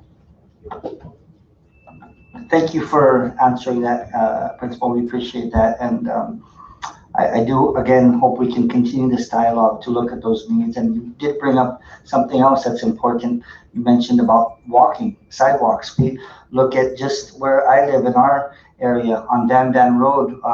Our team and I adopted that road. We, as several of you do as well, but that particular stretch of road, we bush cut it, we clean it regularly as much as we can to keep, so that students who we see walking all the time. But the problem is that even though we can keep it clean, when it rains, we have huge puddles, and all the more reason why when we're thinking about ARPA and all this money pouring in and these huge funds, sidewalks, hello. I mean, any small town USA that you go to, one thing you will find, poor or rich, they have sidewalks. How do we not have sidewalks? It's insane. And if we do have those sidewalks implemented, it will complement the bus stops.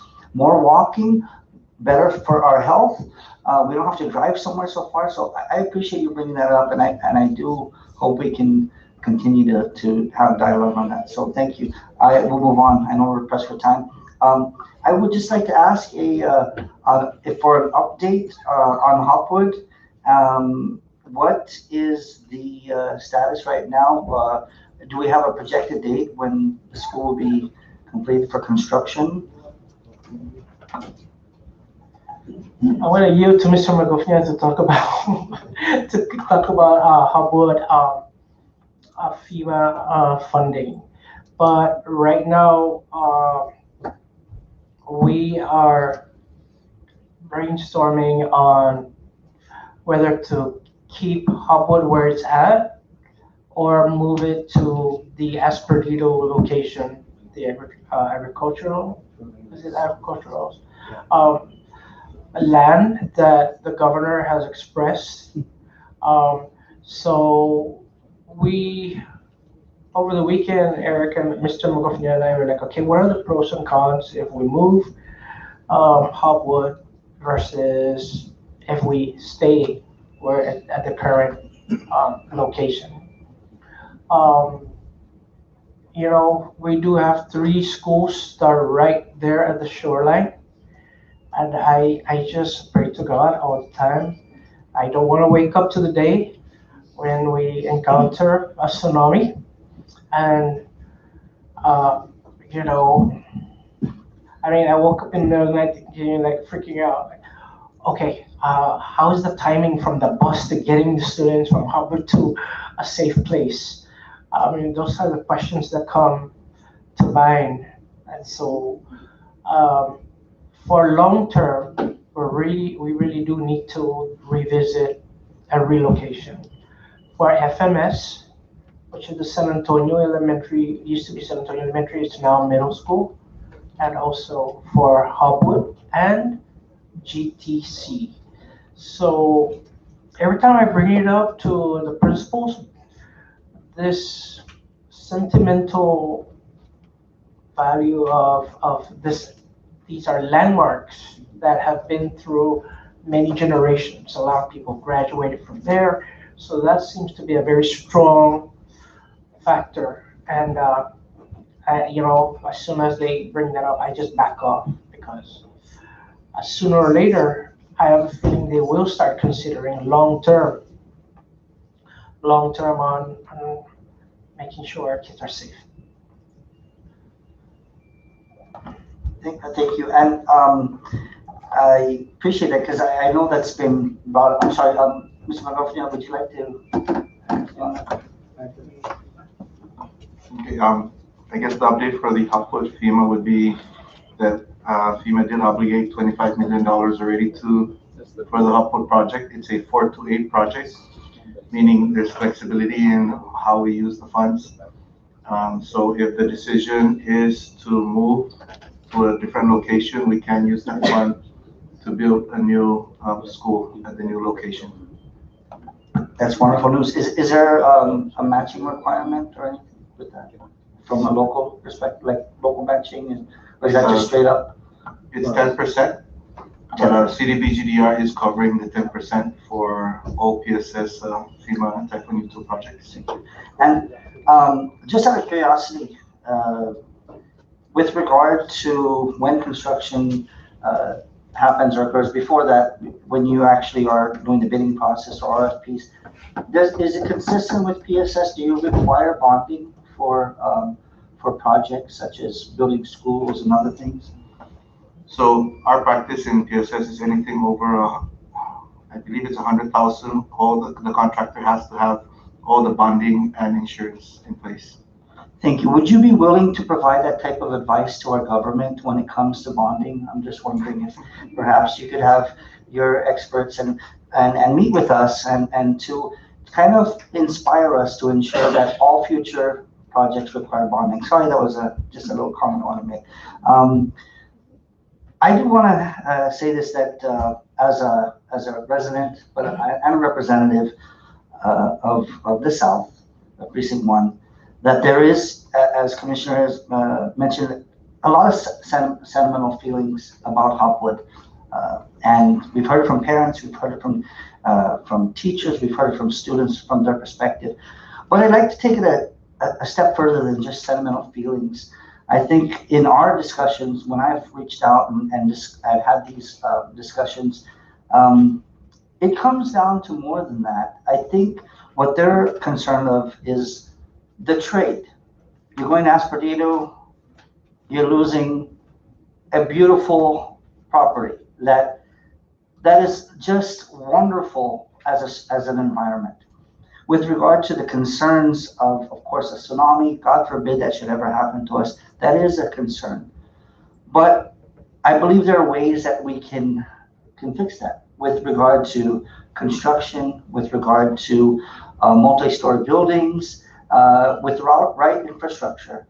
Global warming, everything, we may see, what will happen in 30 or 40 years, but for the time being, that property is highly valuable.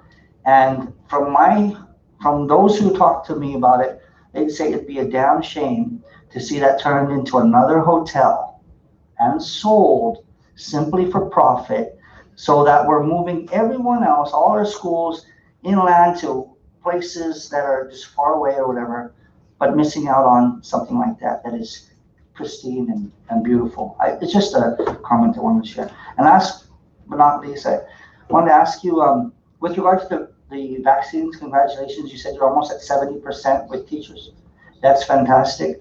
I wanted to ask you, what is PSS policy? Do you mandate vaccines for teachers and others? What's your policy on that? At the present moment, we are not mandating the vaccine, but we are highly recommending and highly encouraging our staff to go get vaccine. But on the student side, every year they have to take their, they have to present their blue card, health blue card vaccine. That's another variable that we're dealing with right now, to mandate vaccine for children too as well. So we're just waiting for word from COVID-19, CDC, and WHO. I just wanted to thank you and commend you for taking that position, because we're at a time where it's still under emergency use authorization, and as much as we encourage it and want workers and others to have that, to get vaccinated, because it's still under the EUA, I'm very happy to hear that you're not forcing people to do it. I think that has a very opposite effect of achieving it. I believe that through encouragement and dialogue and discussing with it, people will eventually make the right options. And that includes myself, because I was one of the holdouts, and I yielded and I went and I got vaccinated. But it wasn't because somebody forced me or the speaker or said if you don't get vaccinated you can't be here. That kind of attitude, it's very concerning. So I appreciate you guys taking that road, and also want to thank you for all you guys do with our taking care of our students, making things better, and continue to do the good work. Thank you. Thank you, Rep. Pro. We just approached the 2-hour mark, but please bear with us. We will close out. We still have 2 more for the first round, and then we'll see where everyone's at after those 2. So I recognize Rep. Babalta for the first round. Thank you, Mr. Chairman, and welcome everybody. One of my questions is, it's been previously reported that the administration still owes PSS from previous years. Is that still the case today? And if so, how much in arrears is the administration at this point to PSS? I'm gonna yield to Ms. Arlene, our finance, and also Mr. Ed Tenorio, our financial consultant. Based on the appropriations that we received, and on my record for fiscal year 2020, there's 210,000 that was not received, and these are the appropriation for, I believe this is a compact impact funds that we did not receive, so 210,000. But years before that, because the budget was cut, so we received what was appropriated to us. So they don't owe you anything for school year 2018, 2019, as was previously reported last year or 2 years ago? No. Okay, thank you. Do you have anything to add? I guess you're trying to make me answer some questions that might enlighten you a little bit, but what we experienced with the executive branch transferring the amount on a timely manner, we have experienced it this fiscal year to a tune of almost $9 million.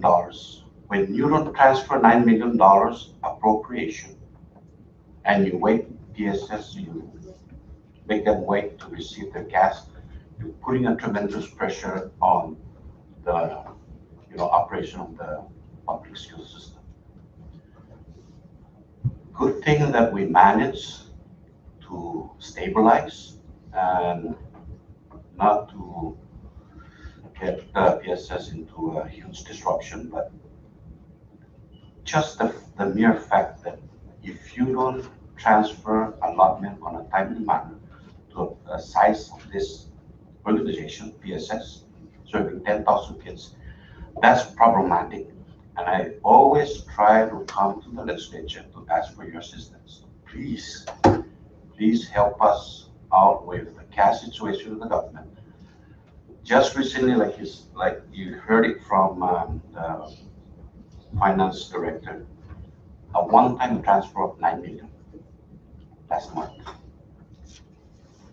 That's the 9 million that they transferred. That means that they did not transfer the money in December, January, February, so we were hanging on. And thank goodness we have the federal money to come in and fill that gap. Absent that, we're gonna shut down the schools. We were ready, if there's no federal money coming in. We're at the verge of shutting down the school. So I want this committee to be mindful that when we approve the budget, there's always administrative provision. There's always, in the Appropriation Act, giving the governor the guidelines as to how he's gonna respond on a monthly basis, on a quarterly basis in terms of reports coming to you guys, financial reports. So you have seen in the first quarter what's been collected, what's been expended, what's been transferred to PSS, what's the allotment, and what's been transferred. Those are the information that I think it's very important for the legislature to monitor that very closely on a monthly basis. And should we have some differences in the transfer of funds, we're always available to answer some of the questions from the legislature. But we try our best to really work with the Secretary of Finance. I know he's under tremendous stress because of the situation, but I think we need to get back to following what the law says. Please, we went through this for 3 consecutive years. Can you believe that? 3 consecutive years of non-transfer of funds to PSS. But we still survive. Okay, thank you. We'll take that under advisement. The governor has been excess over this current fiscal year, has been exercising 100% reprogramming authority. How has that affected PSS in terms of his 100% reprogramming? Okay, when it comes to reprogramming, the governor cannot go into PSS and reprogram money out. That's just not allowed by the Constitution. So if the governor is going to reprogram money, he has to reprogram money within the executive branch. If it's an emergency reduction in resources, yes, then there's going to be a proportionate cut across the board. That's when you can cut PSS. But reprogramming, they cannot take our, but in a sense, when you don't transfer the cash, you're hurting PSS. Well, he has declared public emergency, so he has authority by the Constitution. Yeah. So I was wondering, how did the exercise of his authority under the emergency powers he has, how did that affect PSS? Did it delay vendor payments? Did it delay payroll? Aside from the initial, when COVID first hit a year ago or over a year ago, and between February and June, I would say, of last year. Aside from that, the governor has been renewing his emergency declaration every month, including the reprogramming authority. He has recently stopped the reprogramming authority, by the way, but under the state of emergency declaration, and during the time period he was exercising full unlimited reprogramming authority, how did that affect PSS's vendors or payroll or maintenance costs? Did it delay it or whatnot? Well, exactly. It really delays our payment to the vendors. Like I said, if you don't transfer $9 million the first one, let's say up to March 31st, that's 6 months. We receive our transfer in April. So the first 6 months of not receiving the needed funding to PSS to pay vendors, like I said, that's the effect of that not giving us the cash. He didn't adjust the appropriation. It's still the same amount. But it's the cash situation. This is too different now. Don't look at the budget. You can put the budget away. Forget about the budget. How much cash are you receiving and how much obligation you have to pay as a government for the entire obligation. So let's say we have an obligation to pay $5 million. And that $5 million is supposed to be in our hands. But the governor did not transfer that $5 million. He used it someplace else for the emergency. That's where we have a problem. That's where we're saying, please look at that very carefully. Because we cannot impair, when PSS is running its operation, it relies on the regular transfer of cash, because every 2 weeks we have to pay our employees. So if that cash doesn't come in and the payroll is due, we don't have money in the bank, what's going to happen to PSS? And that's what we experienced, like I said, consecutively for the last 3 years. But now that we have stabilized, And I'm hoping that PSS moving forward for the next 3 years will be stabilized. None of this disruption, so we can focus our business in educating our students, focus our business in making sure that the learning loss has been recovered, and we're putting all the effort, the investment that's needed to propel us for the next future of the public school system. This is the opportune time for us to do the right thing. And I'm hoping that through that collaboration with the legislature, the governor's office, that we can make Ariana strong. That's that's the goal. Thank you. My next few words will be just recommendations, something I hope you guys will take into consideration. They may be tough on you guys. First of all, as policymakers, we have a mandate by the federal government to meet, to build up our workforce, local workforce capacity by 2029. And with that in mind, you know, let me go to the recommendation first. My experiences with living abroad is that when my children transfer out from either elementary or middle school to high school, I never had to register them in the high school, because the state of Hawaii does this because they enforce the zoning or districting to a T. That if I try to register my child at another school, they will immediately tell me no, because your children's documents are at a certain zone or district. And I was hoping you guys can implement something like that. It doesn't seem too difficult to implement. I think that's something that you guys, you know, could certainly handle. And the reason why I mentioned that is because you guys mentioned about registering online and all that. I never had to go through that when I was living abroad. It was automatically forwarded from middle school to the next high school within that district or zone. So that's something that maybe you guys can take a look at. Thank you, Congresswoman. We have Dr. Liwek, who is in charge of the ARE, Accountability, Research and Evaluation, and she can give you an update on where PSS is going towards that issue. Thank you, Commissioner. Good afternoon, everybody.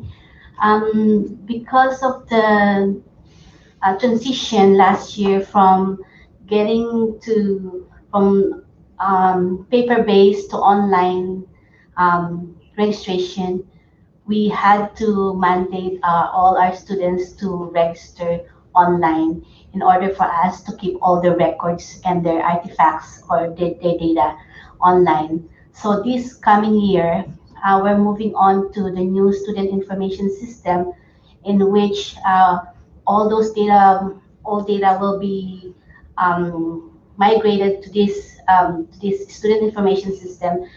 And what would happen is those students who registered last year, we would usually just roll over them to the next grade level together with their data, together with their with the documents that they submitted online, including birth certificate and other data that we have. The only thing that they need to actually submit is the health certificate, and this is for the ongoing students. So we do have two different types of enrollment, which is the ongoing student and the new students. If you are enrolling your students as an ongoing student, this means that you're just verifying that you did not move to another village, or you did not transfer to another village, because we do have a very large large population who actually move from one village to another village here. So that's one, just to verify, making sure that they are in the same village, the same information, including telephone numbers and the map for the house. But for the new students, then they definitely need to fill out the whole registration form compared to the ongoing students. Thank you for that. I appreciate it. My next comments will be, and this will be my last, Mr. Chairman, I'm sorry. Will be just comments from me. It's not a question. Like I said earlier, as policymakers, we are required by 2029 to stop importing labor workforce, right? So I guess my bone to pick with PSS is that PSS brags about being the most educated department, and rightfully so, right? I've heard it from teachers themselves. But, but how has that been working for us? Our students are still barely able to pass the ASVAB, and I know that for a fact. The PSS and the management is so gung-ho about meeting statistics because their federal grants require it. How about we be gung-ho about building life skills that we need here rather than meeting national statistics? We need the workforce here. How about we build life skills here? How about PSS offer some of the topics I'm thinking of would be financial literacy courses, fine arts. Why are we not building the interest of our children in fine arts, photography, interior design, painting? Those are some of the, and one topic that I absolutely love that we always have to import here in the Marianas is forensic sciences. I remember there was a push to go into accounting, there was a push to go into teaching, and we've built up that capacity. But I would like to see our students excel and PSS, we depend on you for this. Because you are the educators of our school children. And I would like to meet, you guys, I would like to issue a challenge for you guys to start building up on these life skills that we need our children to gain.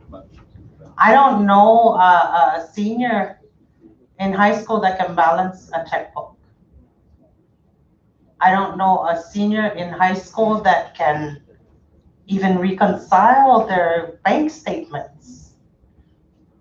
So I offer that challenge to all of you in the PSS management team, being the most educated department in our government. Please, thank you. Mr. Chairman, if I may, I'm sorry. Yeah, if I may, Commissioner. Representative Babauta, thank you for that illustrious remark that you have for PSS. I hope I'm not the one included to be the smartest guy in PSS, but honestly, to share with you the view that I had coming into the board, and honestly, I think that we have remarkable people in the PSS system right now. Our students are up to par as far as what you're looking at. But I think in light of what you're asking and what you're looking at, I think that I share that with you, that, doing a student that goes throughout the years from early intervention to Head Start, to early Head Start, to kindergarten, to first grade, all the way up to 12th grade. And, I'll be honest with you, I'm old school. But honestly, the old school, sometimes I recollect what's happened in the past that we don't have it now presently, and you're right. Even financial literacy, where students don't even know how to use a checkbook, for that matter. I gotta admit that during my time in middle school, we had home economics. Home economics is a valuable lesson or tool that a student can use, especially in the day-to-day living in schools and stuff like that. So sometimes we need to also reflect, times have changed and we have to adapt with changes. And I accept that on change, but then also on the basic of actual knowing how to handle things in a daily life. That's important. I think that in all retrospect to what we need to do is to look into our present system form of curriculum and instruction and so forth, and look exactly what direction we're going to take with this moving forward. Honestly, and I think that, for me, my concept of a well-rounded student, and I really don't care. It's almost like the military where you just train them for special tactic and warfare, but they're ready for anything, whether they go to the workforce, whether they go to college, or they go to the military. The fact of the matter is that all our students are ready for it, and that's the main thing. So we're working very hard. Honestly, it takes a lot of formulation of doing how we're going to approach this, but it can be done. And I think that maybe on the side of what you're saying about some students, you're only pointing out that there's a very small variance. But how about the majority of our students? I stand for our students out here because I'm very proud of their accomplishments, their showmanship, their talent, and everything. And mind you, talent is based on so many things, so many factors. But the fact of the matter is that our students prevail to a lot of things, especially on the international level when they go out to compete. I'm very proud of that. And I give it all to my hat off to all the teachers and even the coaches. But yeah, I'm with you on that. and I will look further in more to developing what we can to make that really sound to your enlightenment. And that's where I'm going. Thank you, Mr. Chairman. I don't doubt the capacity of PSS personnel. I don't doubt that it can be done. I don't doubt the capabilities of our students, but it's just that it is not folded into your grants to build the workforce that we need here rather than meeting national statistics.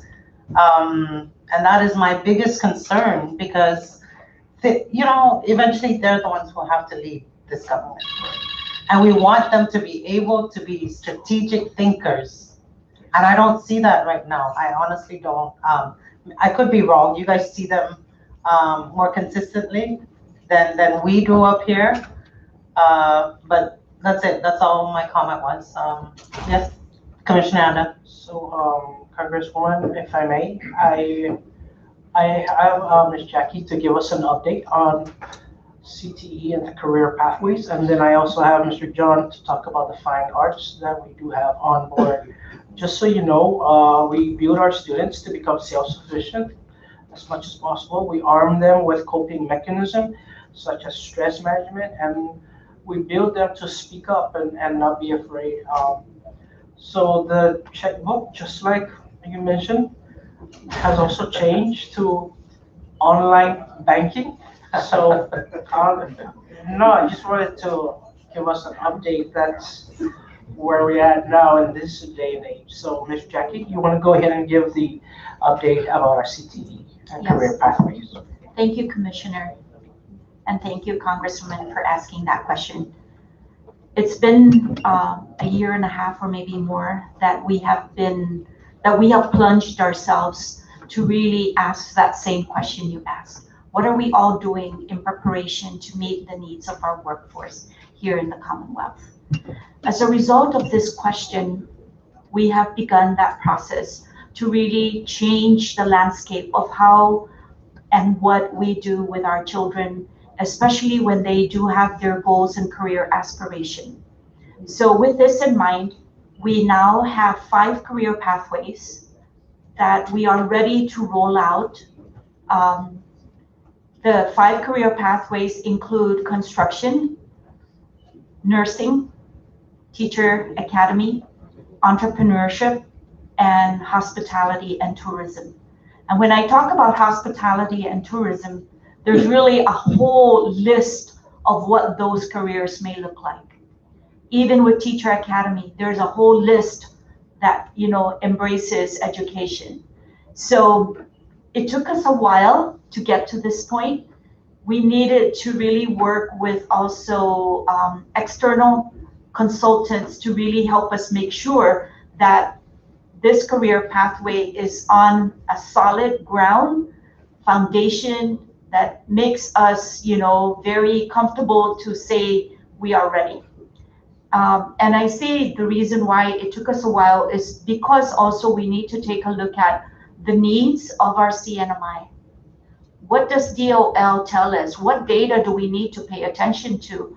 And what are our students saying? What are their interests and their skills?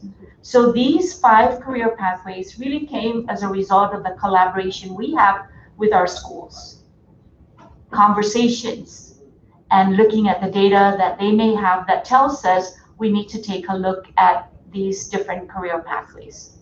Now, mind you, it takes maybe about a year to 2 years to develop one career pathway, but we were able to get 5 ready to roll out. In fact, Rhoda High School, Dr. Rita Hokuk Inus Junior Senior High School is the first to roll out the entrepreneurship program starting February of 2021. And they are starting it from from junior high. And that's because of the infrastructure that is there already. So, and when I talk about areas that we need to look at, we have to pay attention to what those standards look like in these career pathways, like standards for construction, for nursing, for teacher academy, for entrepreneurship, and hospitality and tourism.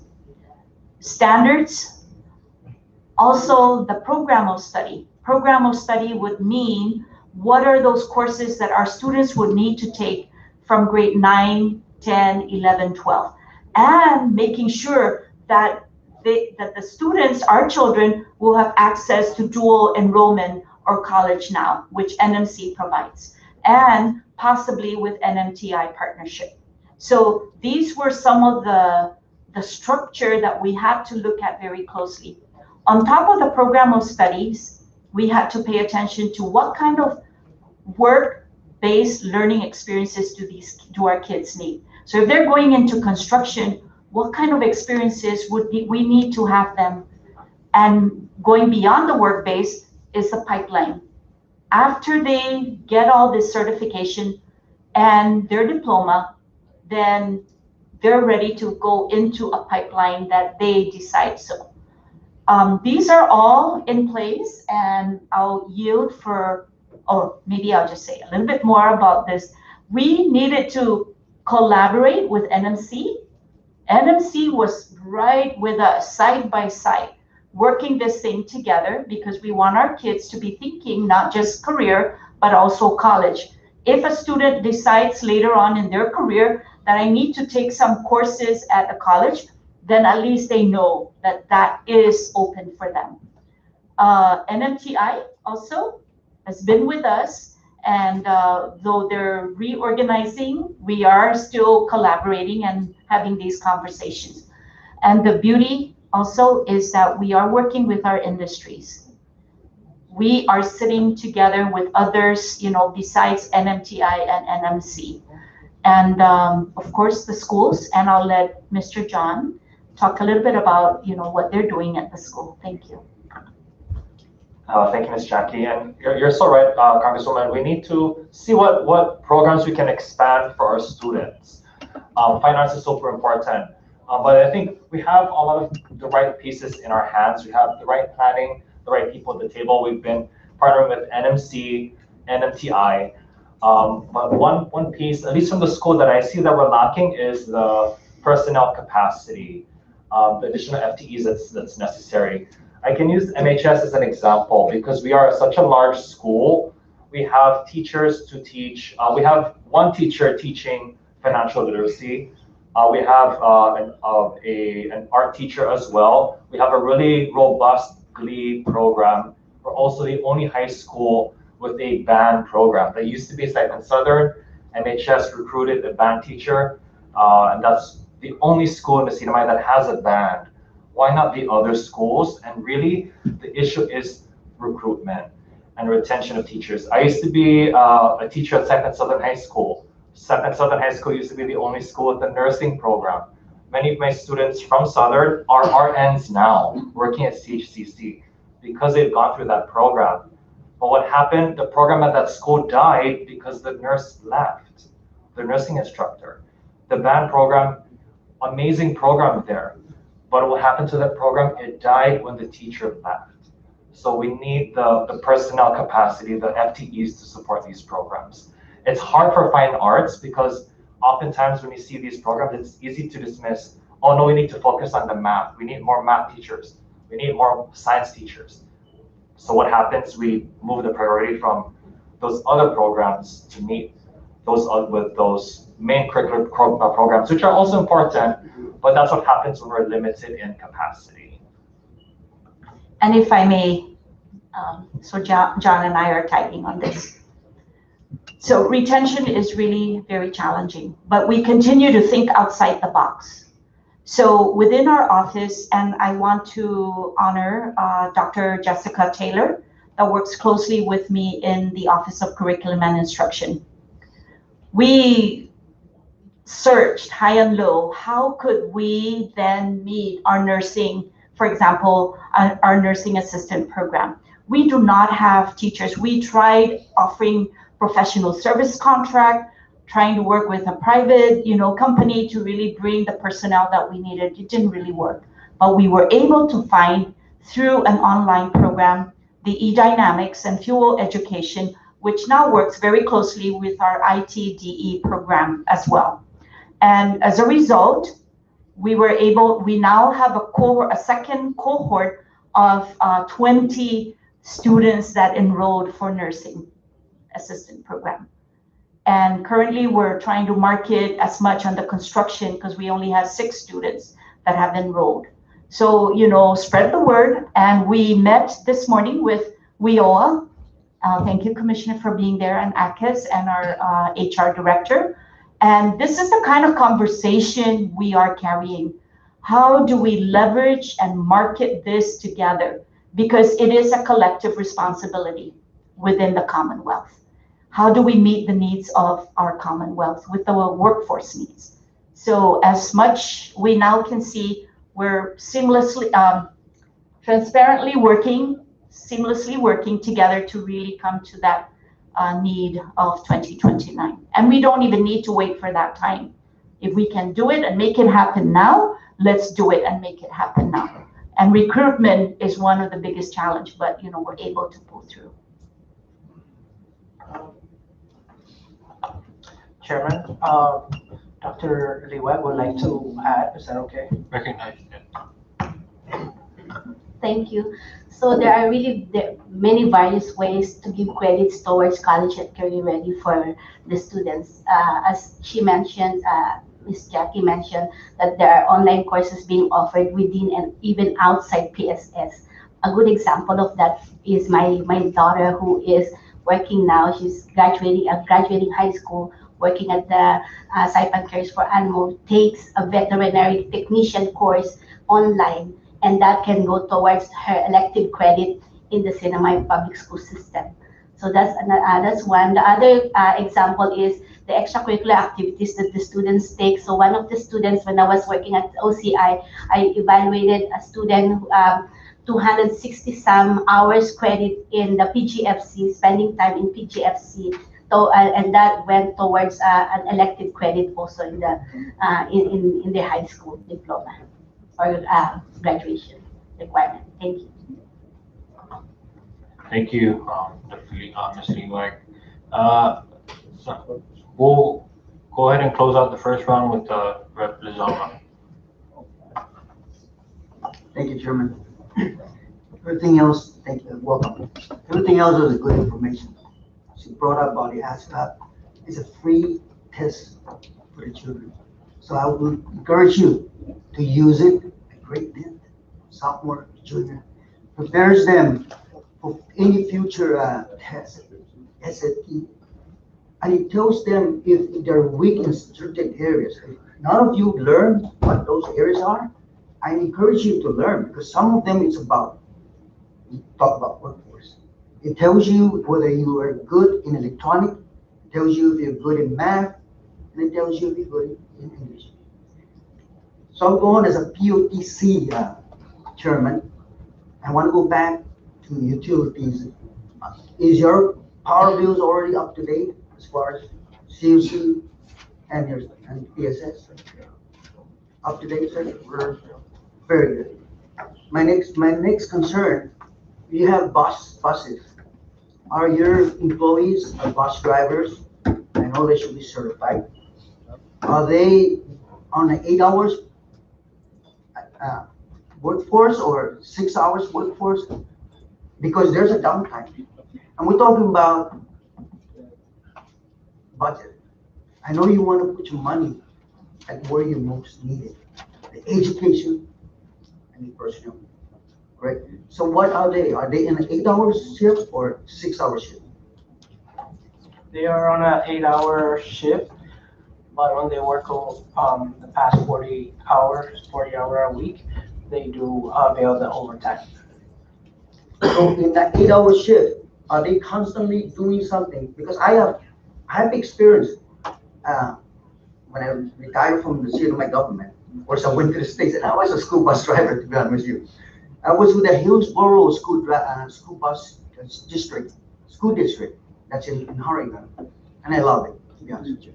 But they were hiring at 6 hours, and if there is extracurricular, like going on a trip, they always meet the 40 hours, and so there should be no overtime because they allow them to work at 6 hours. And the reason for that is called downtime, right?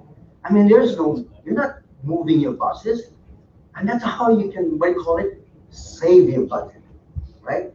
So I encourage you, or maybe perhaps I should say, I recommend that if you can do it, most of the schools in the States hand it over to civilian contractors, and they could also help the civilians school, the private schools on a downtime. They allow them. It's not only public school bus that only stay within the school district, but if you contract it out, private schools can use it, and the drivers will be working at 8 hours a day. So that's one thing. We are now in your budget, and I know you have a lot of money, but let's use our money wisely, and that's just my recommendation. I yield back. Thank you very much, sir. If I may, Congressman. Go ahead. Chair, is it okay? So especially from last year and this year, the OPT, the bus drivers, we have added more duties for them in terms of sanitizing the bus, keeping it clean. The standard has rose from this COVID pandemic. They are making sure that the bus is well maintained. They do this not random check, but making sure that the tires, how many days they've been used. So they keep track of that, and it's for safety purpose. So they do have a big undertaking and a lot of their roles and responsibilities. And to tell you the truth, we only have like 2 mechanics for the entire system. And there's a lot of busing and riding mowers and all kinds of, and I also feel that our mechanics are underpaid, but I'm really doing my best to try to hang out to them. So yeah, maintenance and sanitizing the bus, those are the 2 key things that the bus drivers have to do. So they're on an 8-hour salary, but they're not the highest paid people in PSS. So we try to mitigate as much as possible to address that.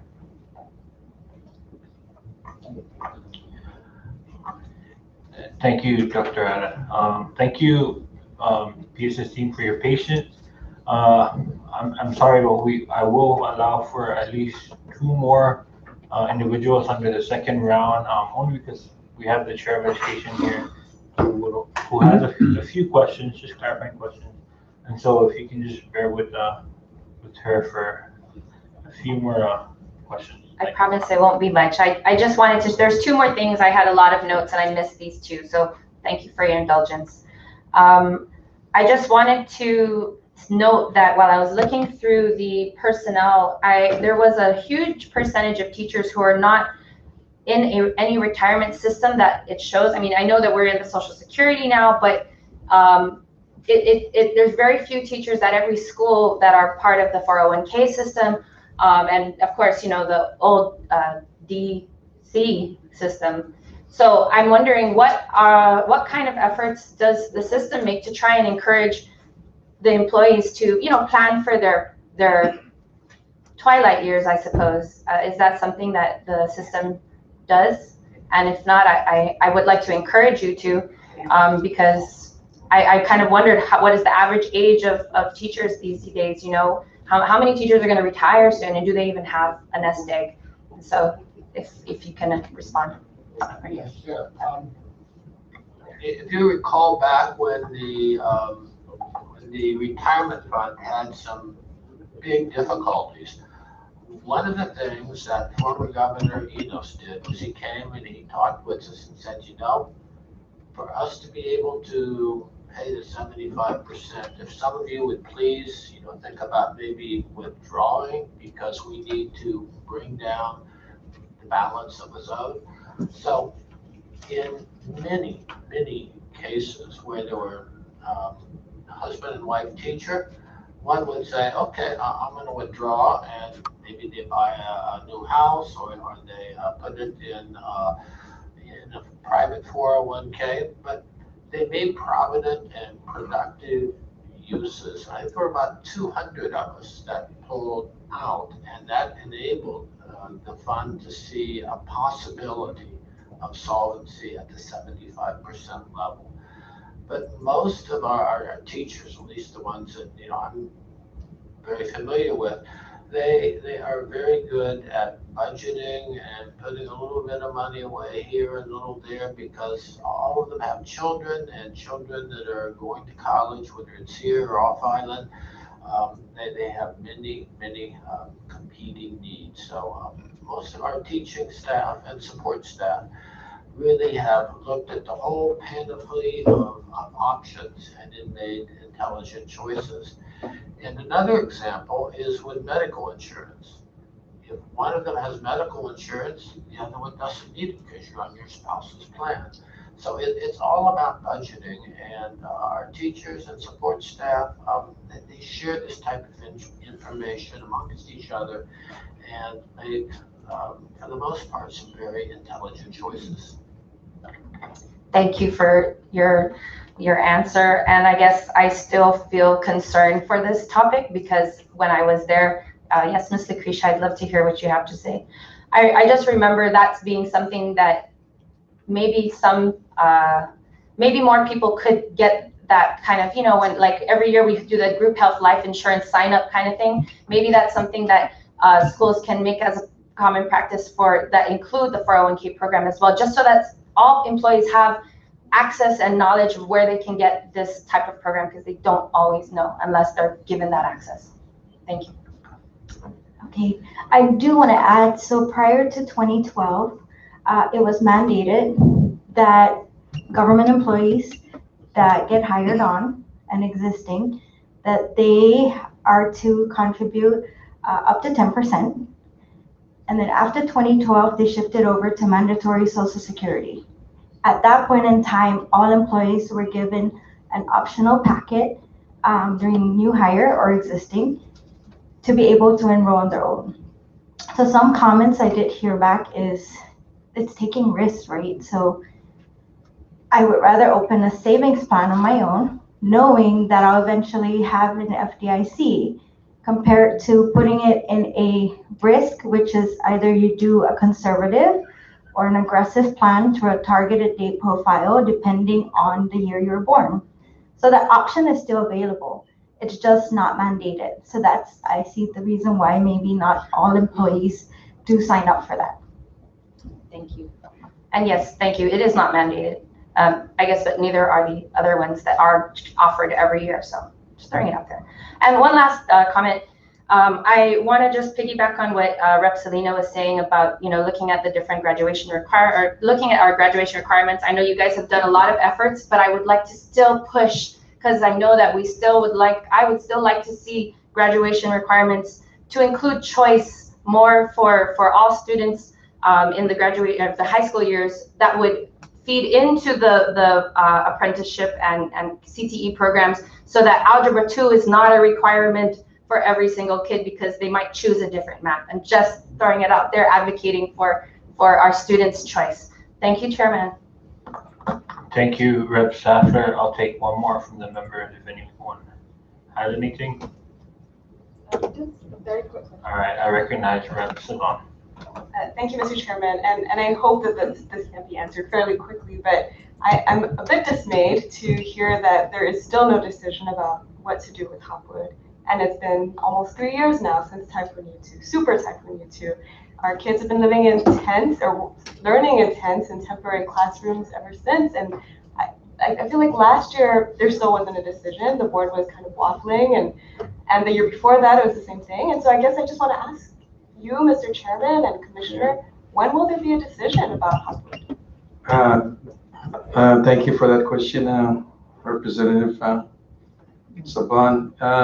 I think in all liveliness, I think with Hopwood, like our Associate Commissioner mentioned earlier, that we have the 25 million already approved from FEMA to reconstruct and rebuild back the old Hopwood the way it is. However, if there's plans that are being met to relocate, I would subject that funding of 25 million may not be enough to build a new school. Even right now with the 160 million that we got on the ESF 3, and then the 2 and the 1, I mean, we can't even use those monies to even build a brand new school.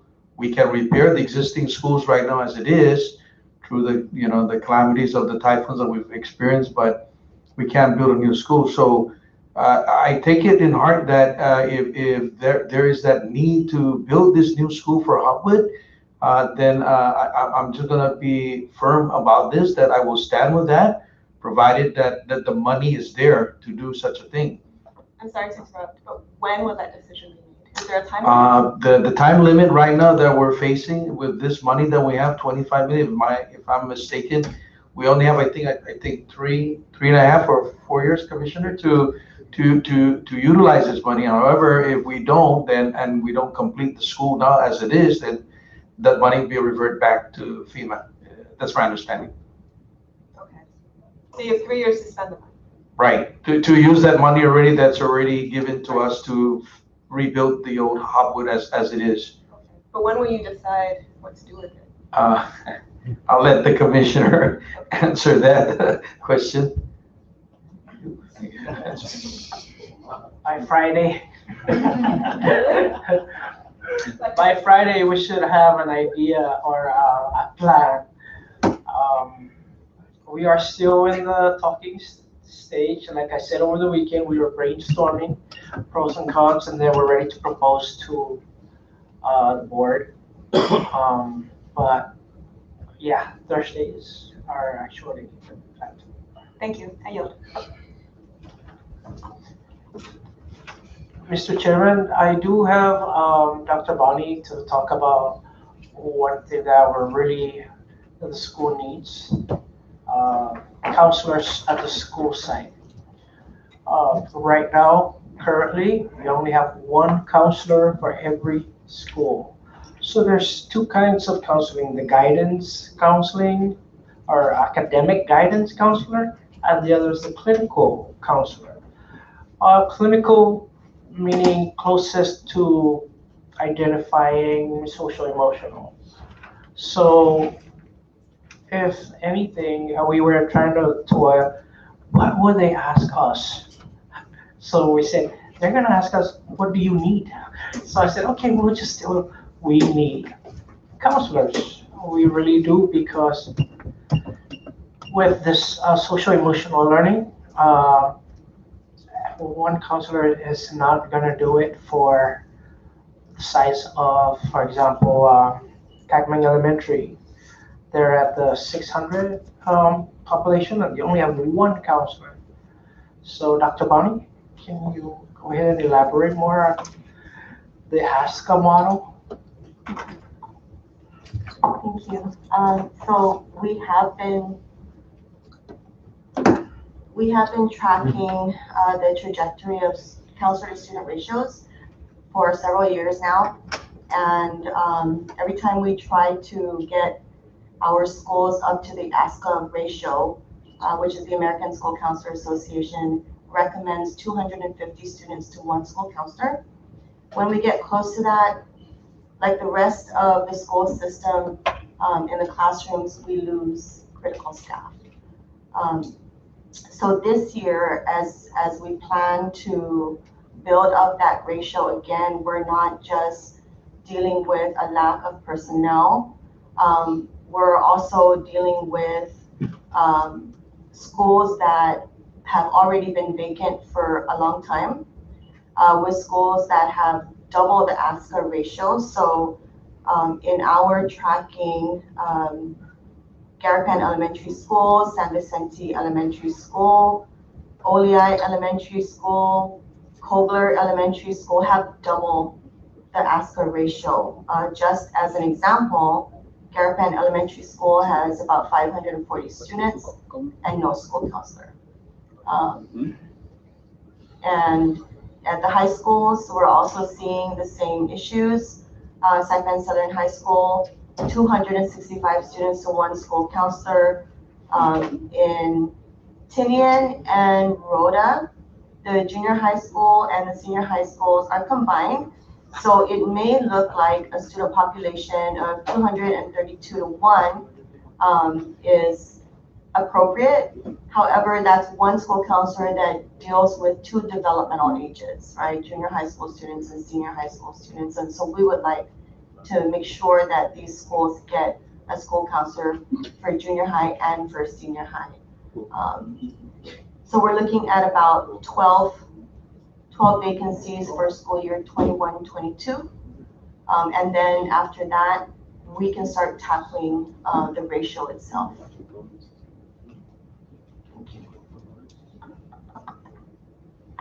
Thank you, Dr. Juan.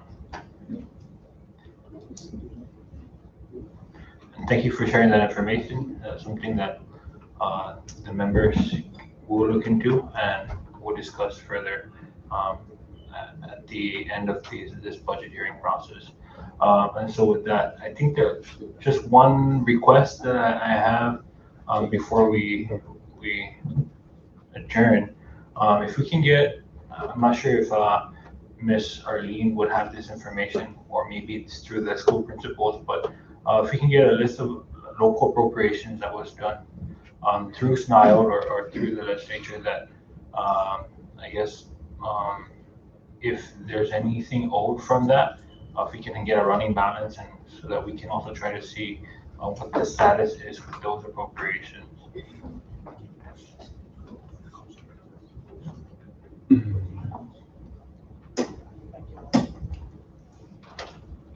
As for the local appropriation, the only balance that we have right now under SLL 21-10 in fiscal year 2020, we were appropriated 745,000. We received 535,000, so there's a balance of 210. And for this year, we were appropriated 92,000 for the tobacco settlement. And as you know, they have only transferred 14 million so far, so that's not transferred yet. The 92. Yes. Anything before the 21st legislature?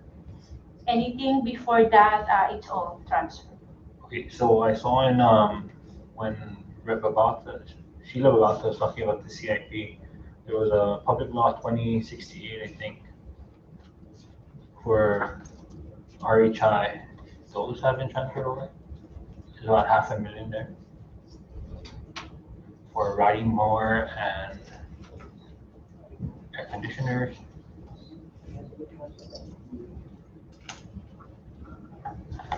Sir, it hasn't been transferred, but we have addressed the need for RHI. So there is a riding mower coming their way, and also the air conditioners are being. But that was not funded through the public law. Yeah, we used our local funds.